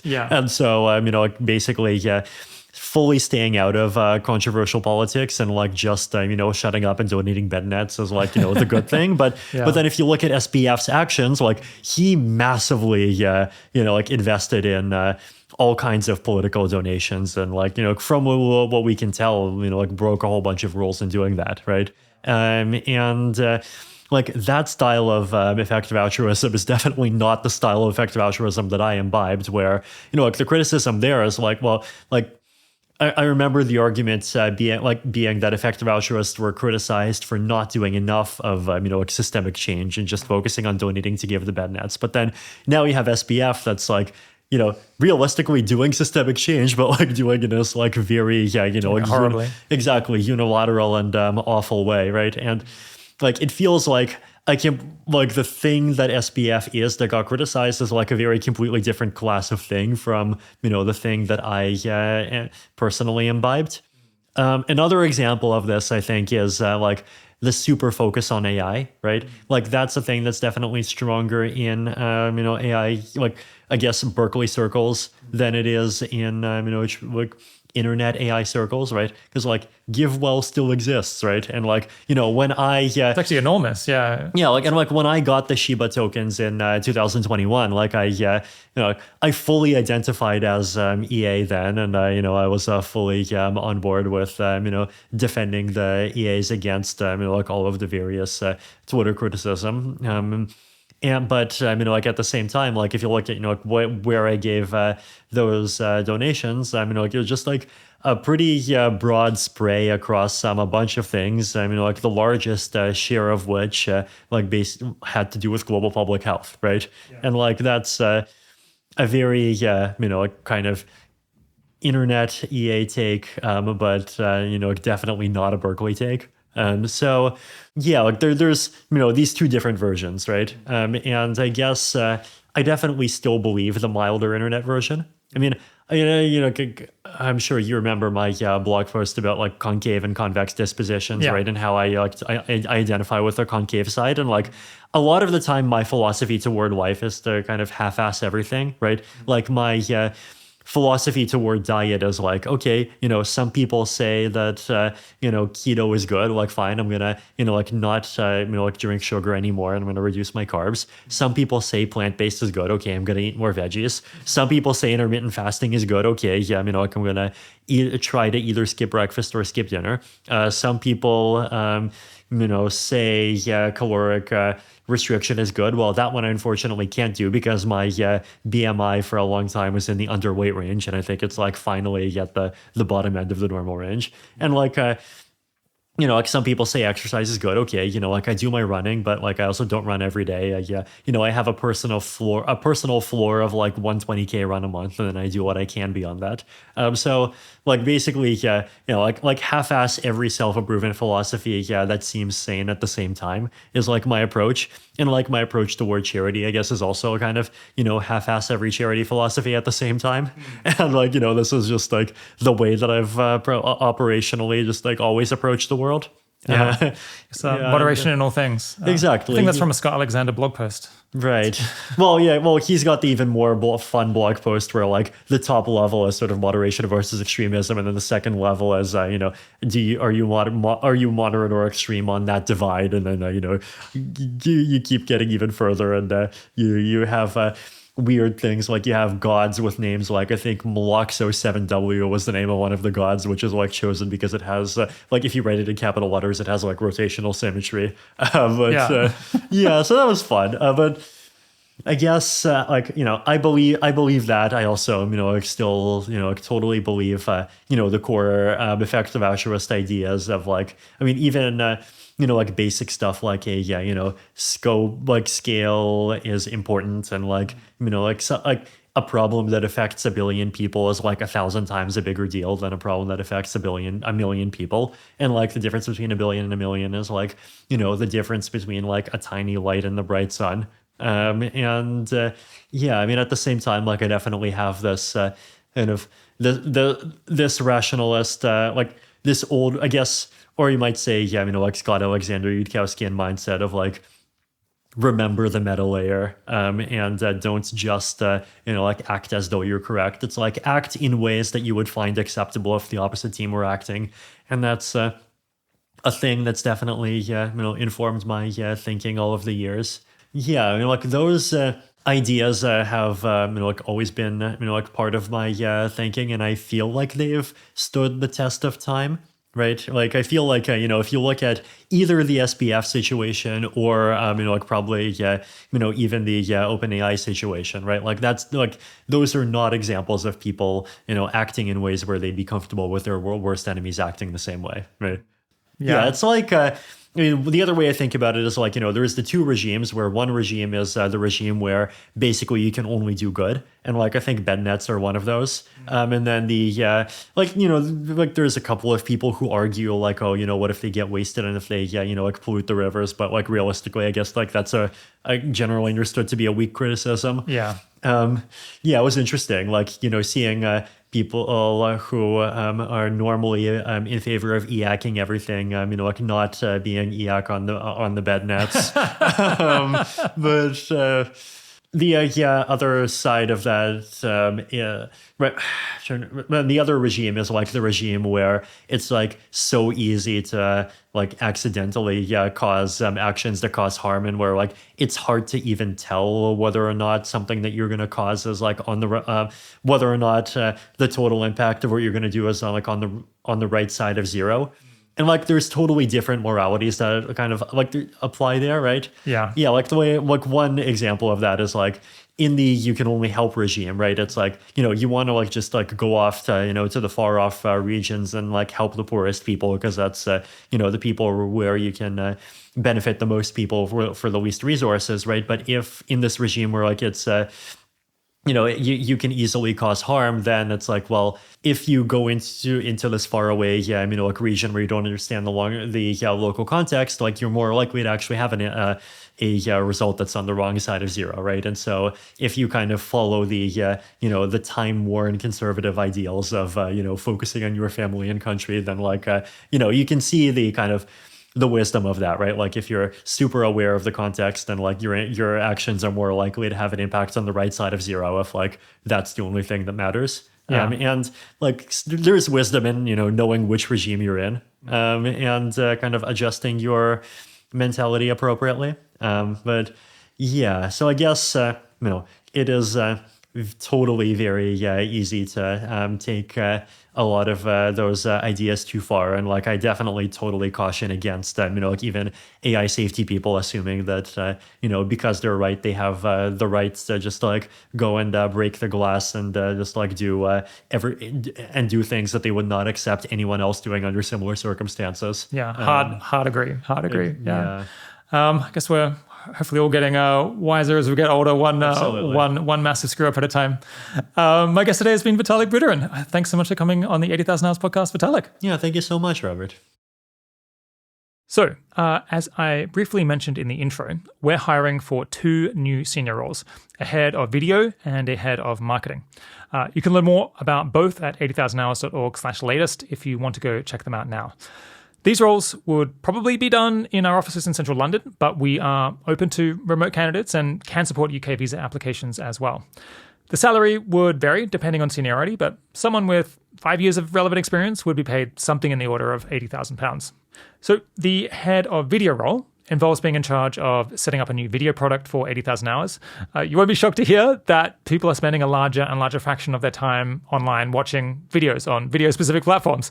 And we want to explain our ideas there in a compelling way that can reach a large fraction of the people who care about doing a lot of good with their career in the way we imagine it. That video program could take a range of forms, including 15-minute direct-to-camera vlogs, lots of 1-minute videos, 10-minute explainers, or lengthy video essays.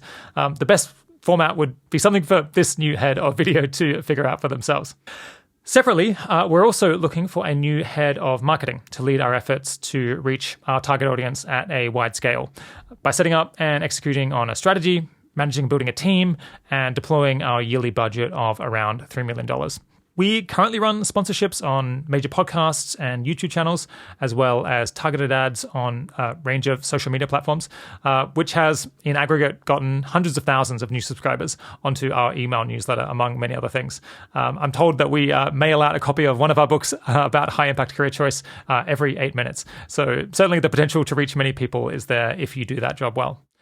Applications will close for both of those in late August, so please don't delay if you'd like to apply. Go check them out at 80,000hours.org/latest now. And just to repeat what I mentioned in the intro about Entrepreneur First and their DIAC startup incubation program, you have a limited time to get admitted to their incubation program to build a business around speeding up and delivering a technology that enhances our ability to defend ourselves against risk and aggression. You don't need to have any idea what that technology would be at this point. You just need the energy and hustle to be able to start a new technology business. You can learn more about and apply at joinef.com/80k. That's 80k. I haven't been through the whole flow myself, but it looks like applying is pretty straightforward, so don't be put off. The program is also explained in a blog post on their blog called Introducing Def/AC at EF. All right, the 80,000 Hours podcast is produced and edited by Kieran Harris. The audio engineering team is led by Ben Cordell, with mastering and technical editing by Marla Maguire, Simon Monsua, and Dominic Armstrong. Full transcripts and extensive collection of links to learn more are available on our site and put together, as always, by Katie Moore. Thanks for joining. Talk to you again soon.